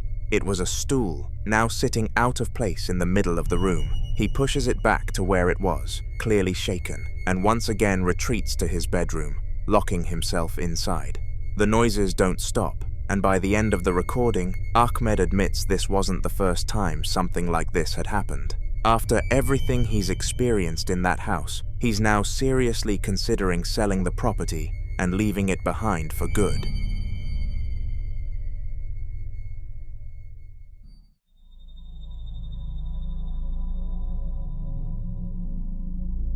In this next clip, popular YouTuber Narrated is casually vlogging, talking to his audience about something strange that happened to him earlier that day. At first, it feels like a normal story time. He explains that he heard unexplained noises in his house and felt like someone else was there with him, but he brushes it off, half joking as he talks it through. I want you to tweet me and put in some comments any story that you guys have, or any moments of I don't know if I can explain that, or what is going on, if you believe in ghosts, if you don't believe in ghosts. I want to hear from you guys, man, because maybe there's something I should be doing in here to stop it. I have no idea, but yeah, I just want to share it with you guys.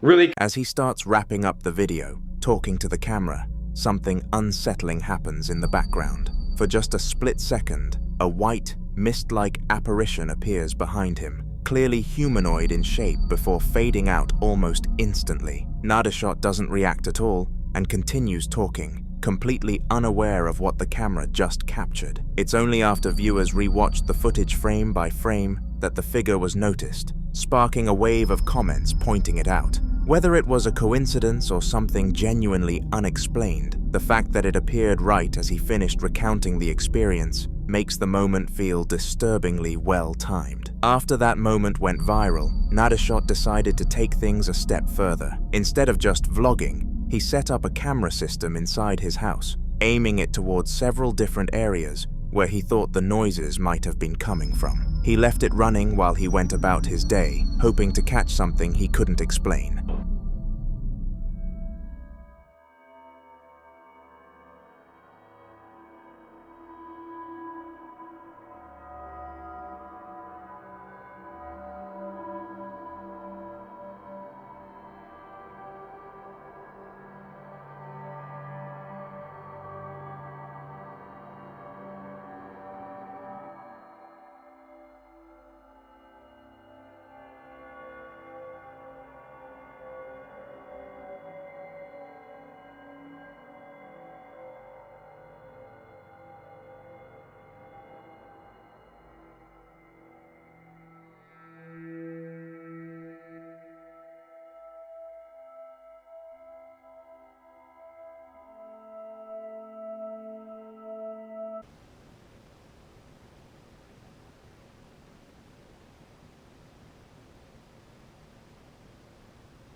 The footage cycles between different rooms in the house, switching every few seconds, all of them completely empty and still. Nothing seems out of place at first, until the feed returns to the kitchen. Without warning, the camera suddenly jolts and tips forward, crashing onto the floor as if it had been pushed. There's no one in the room, no pets nearby, and nothing visible that could have knocked it over. The recording cuts shortly after, leaving viewers with yet another unexplained moment inside the same house. Paired with the earlier apparition caught behind him on camera, it's no surprise fans started questioning whether whatever he joked about at the start was actually very real.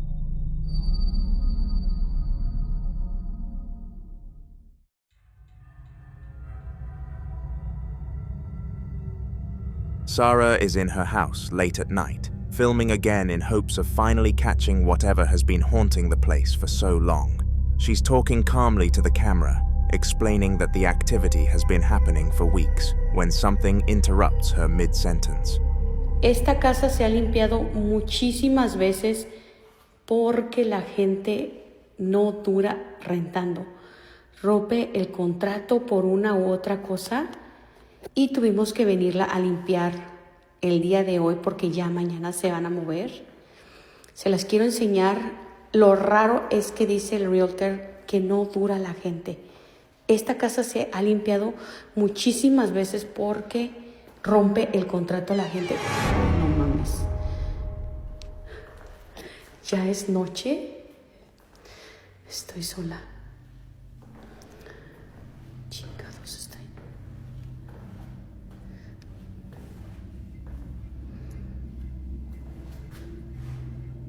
No hay nada. Esta pinche casa la han rentado un chingo de veces. Y no sé por qué rompe el contrato la gente. Ay, no, déjenme regresar, sí, porque me dio cosas a la pinche puerta. Y dicen los señores que rentan aquí que miran demasiadas cosas. La gente no dura viviendo aquí, rompe el contrato, así que vamos a grabar un poquito para allá. Ese pinche cuarto ahí no sé qué fregados es. Ya las muchachas me están esperando allá afuera. Miren, allá me da cosa. Tengo que prender la luz. Ahorita voy a ir a prender la luz para seguir grabando. ¿Te imaginas? Para que la gente rompa el contrato acá, es porque de plano no aguantan a vivir aquí. Y ahorita les voy a enseñar lo demás para allá. Déjenme prender la luz. ¿Dónde está la luz acá? Chingada madre. Ahí está. Ok, ahorita les voy a enseñar. Esta es una recámara.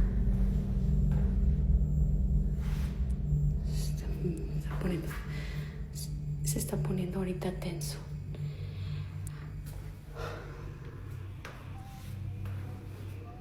Entonces, el señor Dice que ya van varias familias que rompen el contrato. No sé qué es lo que pasó aquí. Nunca me ha dicho el realtor qué es lo que... Chingados, que... Nunca me ha dicho el realtor qué es lo que realmente ha pasado. Behind her, Pero sí la hemos limpiado varias veces porque no dura la gente. Y eso sí, la verdad es algo extraño, que no dure nadie. Yo no sé si tú has vivido en una casa así, donde te hayas tenido que haber salido por algo o roto el contrato. Ahorita les voy a enseñar qué es eso que se escucha. ¡Ey! ¿Andan acá? No mames. Espérenme. Iba a dejar grabando, pero la neta ya me está dando cosa. Se escucha el ruido para acá. No sé qué sea.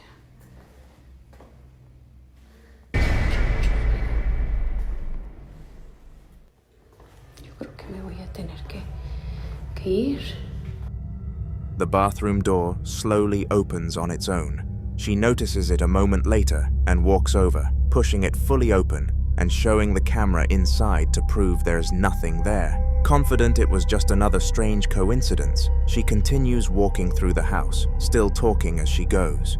A few rooms later, she reaches a darker area where the pull string on a ceiling light is gently swaying back and forth, even though the air is completely still. She pauses, then pauses to turn the light on, brushing it off and continuing on. Eventually, she comes across another dark room, unaware of what is about to happen. In the doorway ahead of her, a completely blacked-out figure slowly peeks out, its shape barely visible against the darkness before pulling back out of sight. Sarah never reacts and keeps talking as if nothing happened, but viewers immediately noticed it when she uploaded the footage. Whatever has been moving doors and lights in her house may have finally revealed itself, even if she didn't see it in the moment.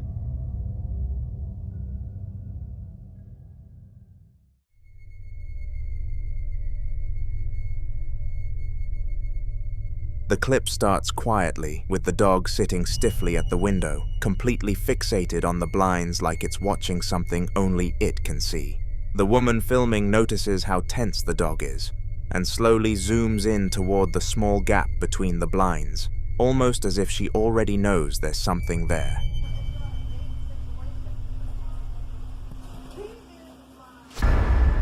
Yep, I know she's going.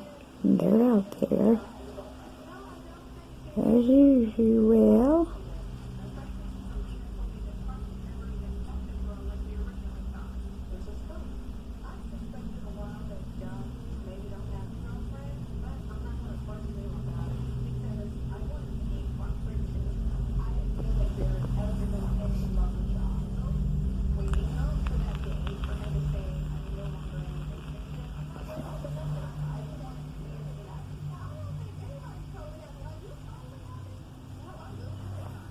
Remote.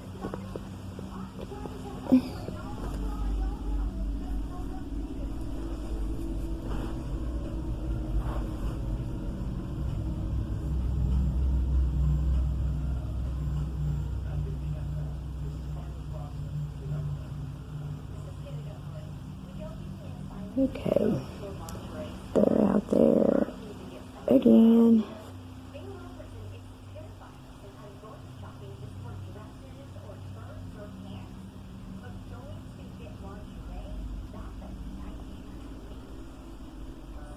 Dang, what'd it do? It backed off real fast when Champ come up.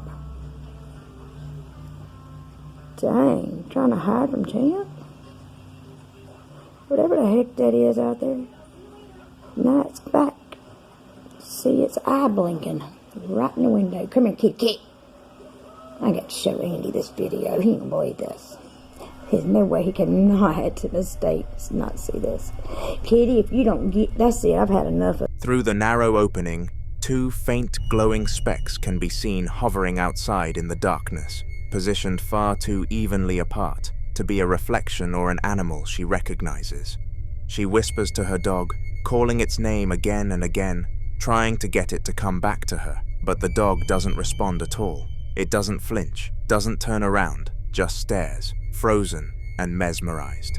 Minutes pass, with her growing more panicked, raising her voice and begging the dog to move while the glowing shapes remain perfectly still, blinking just once. She later claims this wasn't the first time she'd seen something like this near her home, believing it could be what people refer to as the dogman. The video cuts abruptly with no resolution, leaving viewers unsettled by how long the dog stayed locked in place, and whatever it was watching just beyond the blinds.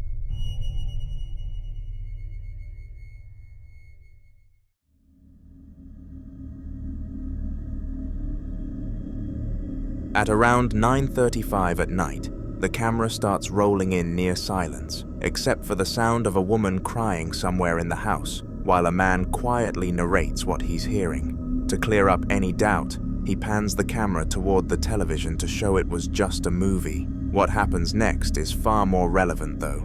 Take a look. Actividad paranormal en mi casa. Me acuerdo de cada expresión en su cara. Bueno, me encuentro viendo una película, ya casi van a ser las 10 de la noche. Todo lo que pasó cuando estaba con él, si de verdad fue real. Yo los vi. Escuché cosas allá en la cocina y mire, están todos esos cajones de arriba Algo revuelta. abiertos y pues Cuando 2 toneladas de metal se impactan contra ti. pensé que no iba a suceder nada hoy, pero No importa, es la verdad. Peleamos esa semana, ¿lo olvidaste? Ustedes tuvieron un épico verano. Y eso jamás lo olvidaré. deja de algo allá en la cocina. Sí. Bueno, yo no lo olvidaré y solo era un espectáculo celoso. No puede ser. Es mi primer día de vuelta y ya estoy hecha un bodrio. Es cierto. Es la verdad.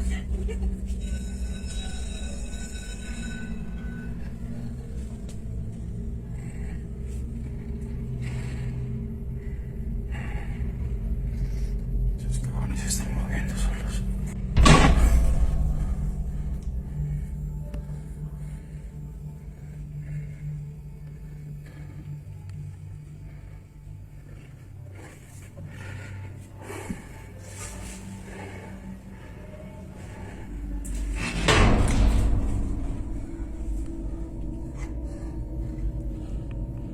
Escuché lo que pasó, pues. Lo lamento mucho. Si fueras mi hija, te diría que lo usaras.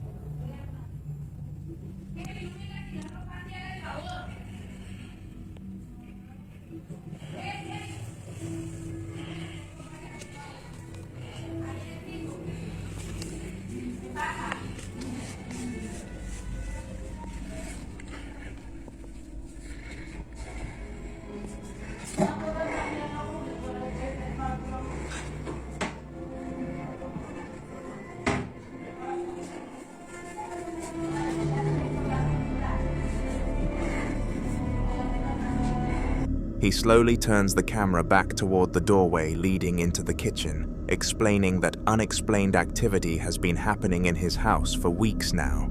As he edges closer, one of the kitchen cabinets suddenly slams shut on its own with a sharp bang, making him flinch, but not retreat. He steps fully into the kitchen, heart clearly racing, when another cabinet door snaps closed right in front of him. Then, as if reacting to his movement, a third cabinet slams shut as he gets closer to it.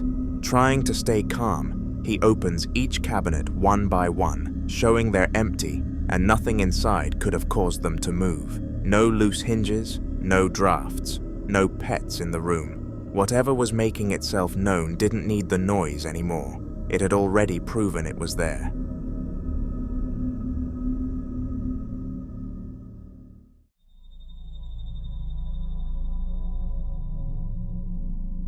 In this final clip, CCTV footage from inside a building captures something that genuinely defies logic. The camera is fixed on a quiet doorway with no one anywhere in frame. For a while, nothing happens at all until it does. Look at that. There's no way that could have failed by, like, somebody didn't do that. Something did that by itself. How could a ceiling light fall on its own like that? There's no way. No way.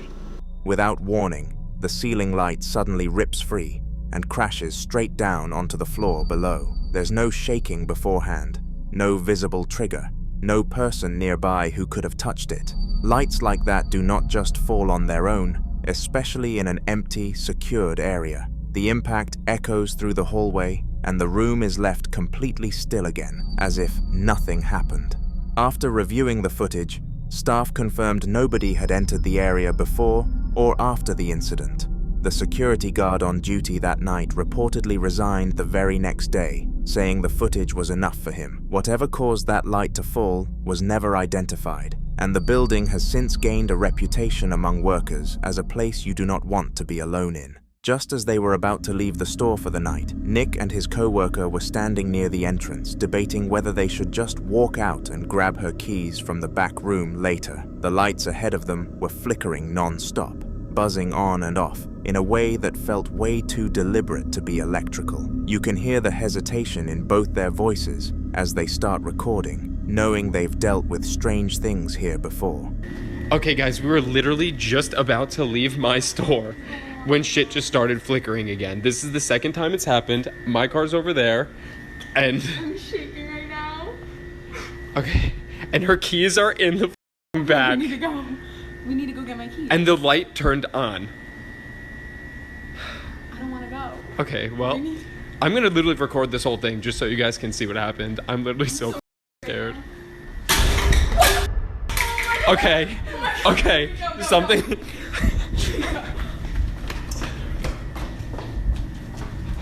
The bathroom light's on too. Bro, why are my keys on the floor? They were not there. Like, I deadass put them on the desk. Like, oh my god. This is literally insane. As they slowly walk toward the back, something on the front counter suddenly slides off and hits the floor, startling both of them. They freeze in place for a moment, unsure if they should keep going, but the woman advances because she needs her keys from the kitchen. They push forward even though neither of them wants to. When they finally reach the kitchen doorway, they realize the situation has only gotten worse. Random objects are scattered across the floor, like something had been tossing things around when nobody was in there. Nothing is moving now, the lights aren't flickering back here, and no one else is inside the store. But the aftermath is clear as day. Whatever was acting up wasn't finished until they came to see it, and Nick's expression says it all. This store has something in it, and it wasn't happy they tried to leave. In the direct continuation of their video, Nick and his co-worker are now sitting in the back room, huddled around the security monitors while trying to figure out what to do next. They're already nearly 50 minutes past the end of their shift, too scared to walk through the store again, but too nervous to stay inside any longer. As Nick walks around to show something they missed earlier, a thud happens right beside him off-screen, like something had just been thrown across the room. They both jump instantly, backing away from one another while in panic. Okay guys, we've been sitting in the back for like 20 minutes now, and we're just watching the cameras and stuff is still flickering and going on, but nothing happened back here, and we need to go home, and this is so freaking terrifying. We're 50 minutes past our shift because of this shit. We closed at 10, so we need to like, it's so dark because all the light switches are over here. Stop it, go. Okay, this is what I mean. This room is over. This is. Oh my god. This is what we're dealing with. Oh my god, yeah. What? Bro, Nick, did you on purpose? I. You fake this? No, I'm gonna beat the shit out of you, Nick. Stop! You're literally. Are you? No, wait, no. Nah. No. We literally looked away for like 2 seconds. Eventually, they decide they can't stay in the building, so they head outside to wait for the manager. Standing by the front windows, they keep an eye on the dark store through the glass, filming just in case anything else happens. That's when the lights above the front counters begin to sway back and forth, slow but deliberate, as if something inside was pacing beneath them. Nobody's in the building now, the AC is off, and the doors are locked, yet the fixtures keep swinging overhead like someone is still walking around in there. Nick's co-worker started saying she's done coming in for late shifts after the recording, and Nick doesn't even argue. After everything they just watched happen, it's pretty clear the store isn't empty at all. A few days later, Nick is back on shift, this time during the daytime when the store should feel a lot less eerie. But the moment he starts recording, it becomes obvious that whatever's been happening hasn't stopped at all. Okay, we're gonna peace out for the night. Okay, we're gonna peace out for the night. I can't even put the key in. This is what we deal with at Swirls and Twirls, and no one believes us because who would? Who really would? And the backlight's still on. This place is fucking possessed by a demon, so No, the light's still on. Like, which one? I don't think we turned it off though, but now the machine lights are on. Good. This is great. This is great. Okay, guys, I'm here alone. It's a few days later, and it's 6 o'clock. I'll show you the time. The lights are freaking flickering again. The music is being wacky. The speakers are in the ceiling. Like, this is literally insane. And now they stopped. And now they're like, this is what I mean. Nothing. Like, I don't know how to explain this. The switch is right here. The overhead lights are flickering again, brightening and dimming in quick bursts even though the weather's calm, and the power in the rest of the building is perfectly steady. As he walks through the kitchen, you can hear the store's music cutting in and out, switching itself off for a few seconds before randomly coming back on at full volume, like someone is messing with the system behind the scenes. Nick keeps panning the camera around to show that he's alone up front. No customers and no co-workers near the switches or speakers. The atmosphere feels completely wrong for the middle of the day, almost like the store is trying to prove that time doesn't matter. Whatever made the late night shift so terrifying is still here, still active, and now it isn't even waiting for the dark. Nick seems very frightened a little near the end, and he later says he doesn't get paid enough for this. And honestly, after everything that's happened, he might be right. Here's the smooth, seamless continuation in your exact TS format, with the transitions flowing naturally into the previous clips. From the woman's perspective now, the video switches to her filming as she and Nick sit together in the back room, scrolling through the CCTV footage to make sense of everything. She explains how, earlier that night, one of the chairs in the front seating area randomly fell over, and the lights all across the store were flickering at the same time, almost like the whole building was reacting to something they couldn't see. They're both pointing at the monitor, talking quietly about which camera angle to check next, when suddenly, a strange noise echoes from somewhere outside the room. It's loud enough to cut their conversation short instantly. They freeze, stare at each other, and within a second, both get up and run out of the office in panic, leaving the camera pointed at the floor. Hey, it's 11:29. Me and Nick were supposed to leave here at 11 o'clock, but weird shit is happening. A chair fell. There's lights flickering on the machines. There is lights flickering everywhere. A chair fell. It's freaking me out. Tell me what the f is that?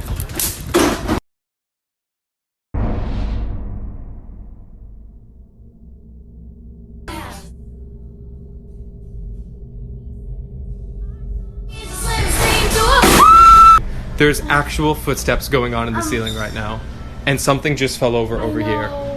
Is anyone there? Stop! Stop! Oh my god! Stop!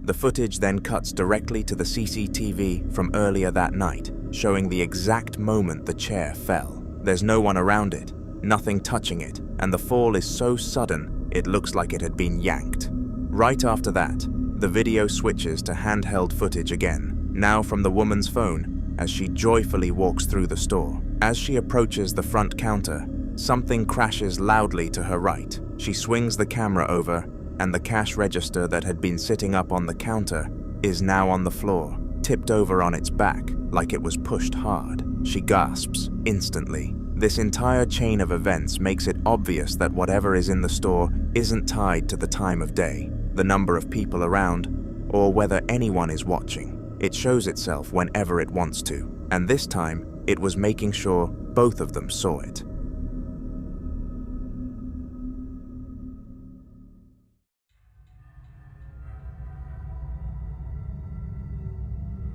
A man named Joseph had been dealing with strange noises coming from his bathroom for a few days, so he finally decided to set up a camera facing the bathroom door to see if he could catch anything on film. He explained that he'd leave it rolling for a few hours while he relaxed in bed, hoping the noises would happen again. Take a look. So I've been hearing some strange noises coming from this bathroom. And so I'm going to set up this camera to record and see if we catch anything. I've never caught anything on camera before, so I'm hoping that this might be the first time, but kind of sounds like scratches.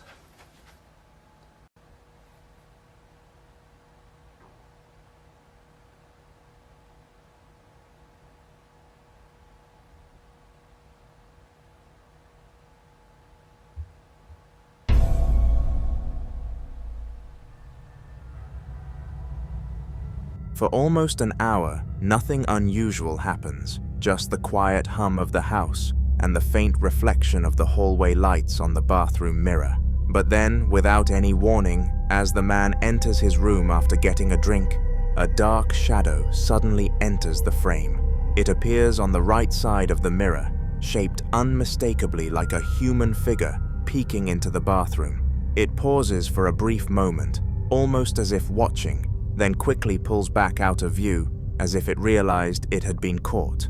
Joseph wasn't in the bathroom, nobody else was in the house, and the angle of the camera makes it clear this wasn't a trick of the light. Something had approached that doorway, looked inside, and retreated. Whatever had been making those noises wasn't imaginary at all, and now he finally had proof it was watching him. In the follow-up clip, he explains that people kept asking for an update after the incident, so he decided to film again to show exactly what had been happening. He starts in the bathroom with the camera pointed around the small space, proving there is nothing hiding behind the door or in the shower, before he switches the light off, saying the spirit never seems to like it when the room is bright. He then walks out and sits down on the small couch across from the hallway, the house silent, except for his breathing as he keeps the camera aimed at the doorway where the shadow had appeared the night before. He tries to sound calm, almost joking, and jokingly says peekaboo toward the dark corridor.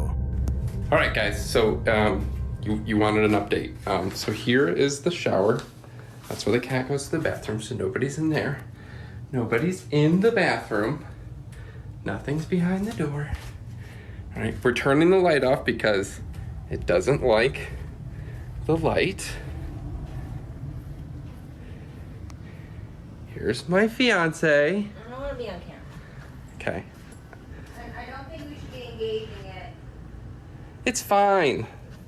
It hasn't done anything. It's not really being too, like, creepy or anything. It just does. So, we've been playing peekaboo.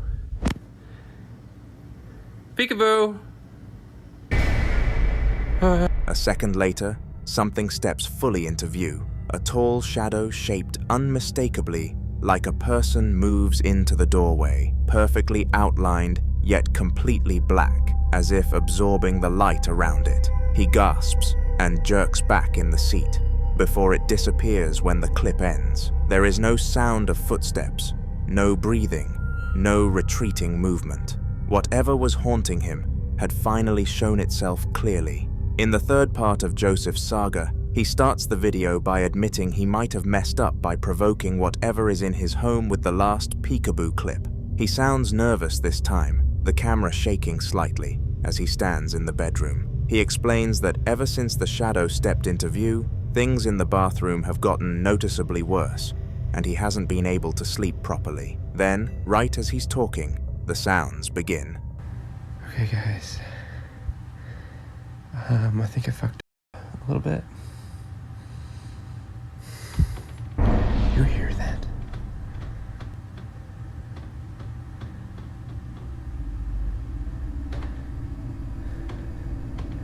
What the f is that? Charlie, the cat's right here. She doesn't seem to be worried about it.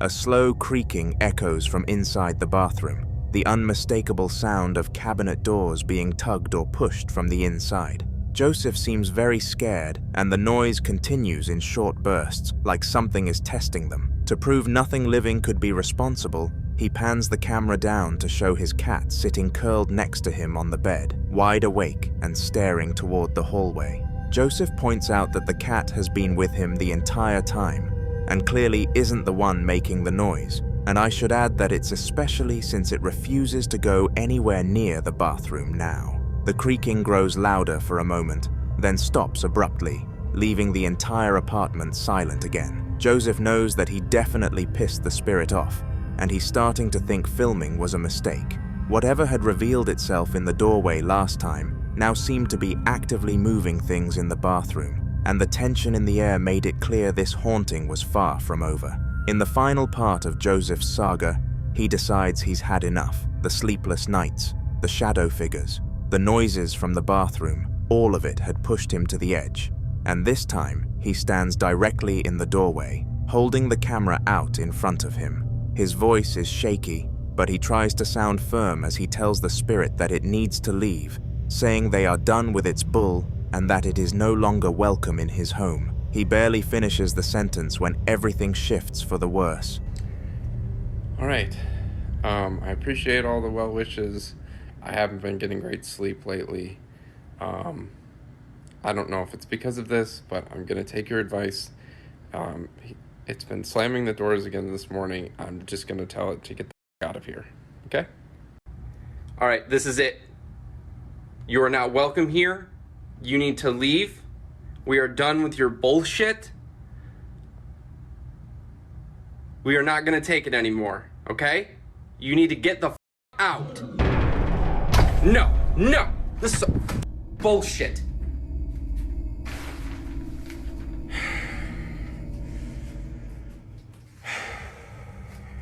A deep, guttural growl erupts from inside the dark bathroom, low enough to rattle the doorframe, and before he can even process what he heard, the bathroom door slams shut with terrifying force right in front of him. Joseph jumps back, swearing under his breath, but still forces himself to grab the handle and push the door open again.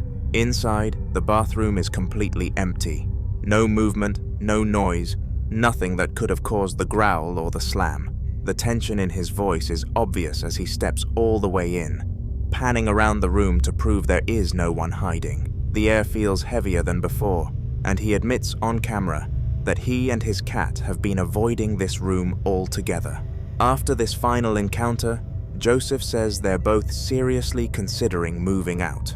Whatever is in that bathroom made it clear it wasn't going anywhere, and now it wasn't afraid to show its anger. In the following video, a group of innocent people were trying to make sense of what they're seeing after the atmosphere in the room completely changed. The door was shaking earlier, and the second they started recording, it suddenly goes still, almost like whatever was there was listening. So we are all sitting here, enjoying our Taco Bell, right? And Ghost Malone was over there shaking the door a second ago. Ghost Malone, if you are still around, do something. It was a sign. Oh, okay. Okay. Mm-hmm. Look at her.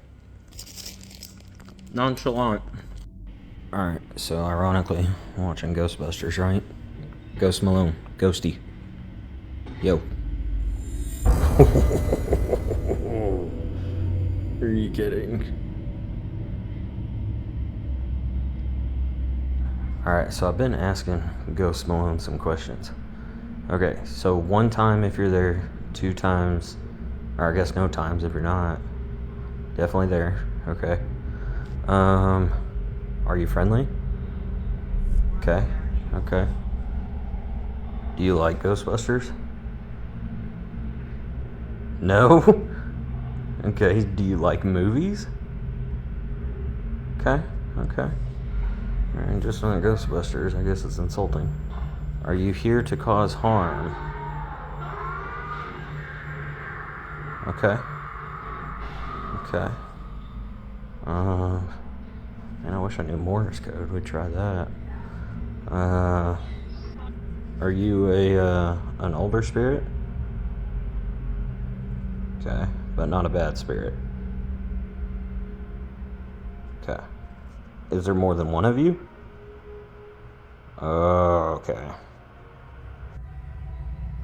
One of them nervously asks if it's still around, and that's when a small child's toy car slowly rolls across the floor on its own, stopping just as quickly as it started. The mood flips from laughter to shock instantly. They begin talking to it calmly, asking simple questions, and almost immediately, a painting on the wall starts to move, tilting forward and lifting slightly as if being pushed from behind. Realizing it might be responding, they start using the painting as a way to communicate, asking yes or no questions, and watching it shift each time. Over the course of the clip, they figure out whatever is there doesn't seem hostile, just curious, and oddly specific, reacting negatively when Ghostbusters is mentioned, but calming down again moments later. By the end, they're convinced this isn't just one presence either, since the ghost claimed to have an accomplice. People were quick to question why everyone seemed so calm during the first encounter,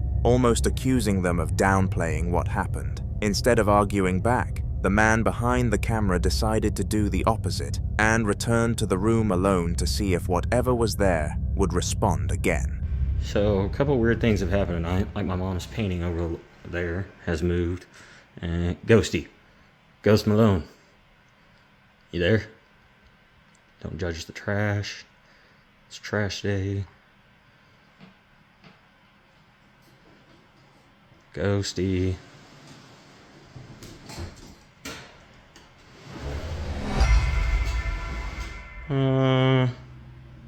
Okay. Maxie, what was that? Huh? So we're sitting here.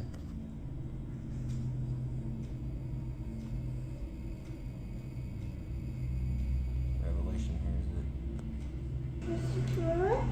Hi, Maxie. It should also be noted that we've had several, offers from paranormal people to come here and whatnot. We're down.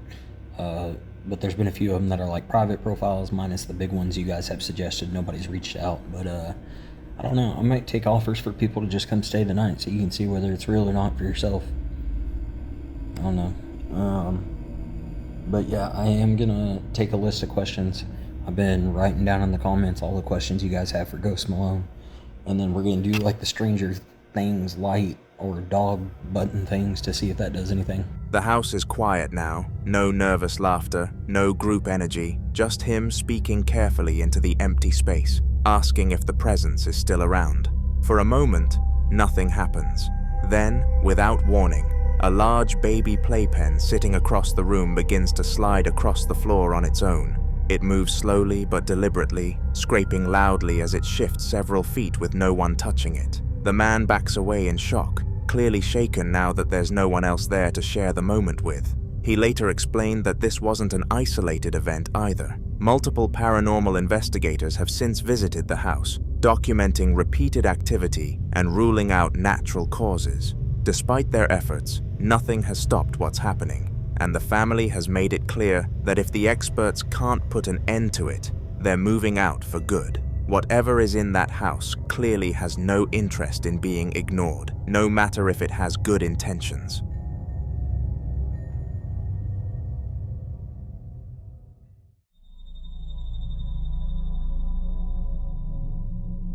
Moving into a new house is already daunting enough, but for Kyle, that feeling didn't last long at all. He'd only just bought the place and was walking through it for the first time properly, filming on his phone while the rooms were still empty and undecorated. It was meant to be a simple walkthrough, nothing dramatic, just getting familiar with the layout, but the house clearly had other plans. I was moving into my new house. I was alone, and this happened.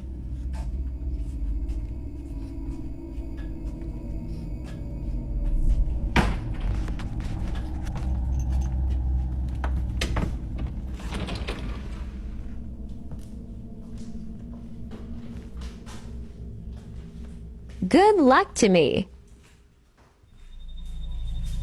As Kyle pans down the long corridor, the lights begin turning themselves on and off, one by one, flickering in a slow, deliberate pattern that doesn't look like a wiring issue at all. At the far end of the hallway, a door starts to close on its own, inch by inch, until it's almost fully shut. Kyle walks toward it, clearly uneasy, and pushes to open it again. The moment he tries, he pauses. Something on the other side is pushing back. You can hear it in his voice as he strains, confused, wondering if anyone's there. After a few seconds, the resistance suddenly stops, and he manages to force the door open. He steps inside, filming the entire time, only to find an empty room. No people, no animals, no explanation. For a house that was supposed to be a fresh start, it didn't waste any time letting him know he might not be alone there at all. Things only escalate from there. What the F is going on?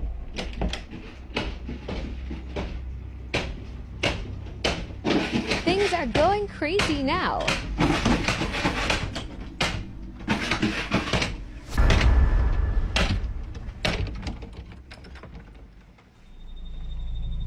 As Kyle moves further into the house, another door suddenly starts rattling aggressively in front of him, shaking in its frame like something on the other side is trying to force its way out. He hesitates, then pushes it open, only to step into the next room and realize it's happening again. This time, a sliding door inside the corridor begins opening and closing by itself, gliding back and forth with no one touching it. The movement is steady and deliberate, not random. Kyle keeps filming, clearly shaken now, when something else catches his eye. A doll sitting in the room shifts on its own. He doesn't touch it, doesn't go near it, but it moves anyway, just enough to make it unmistakable. At that point, the excitement in his voice is gone, replaced with pure unease. Whatever is in this house seems to be reacting to him room by room, almost guiding him deeper inside. For a place he just moved into, the activity is immediate and relentless, and Kyle realizes this new house isn't just unsettling, it might actually be dangerous if he stays.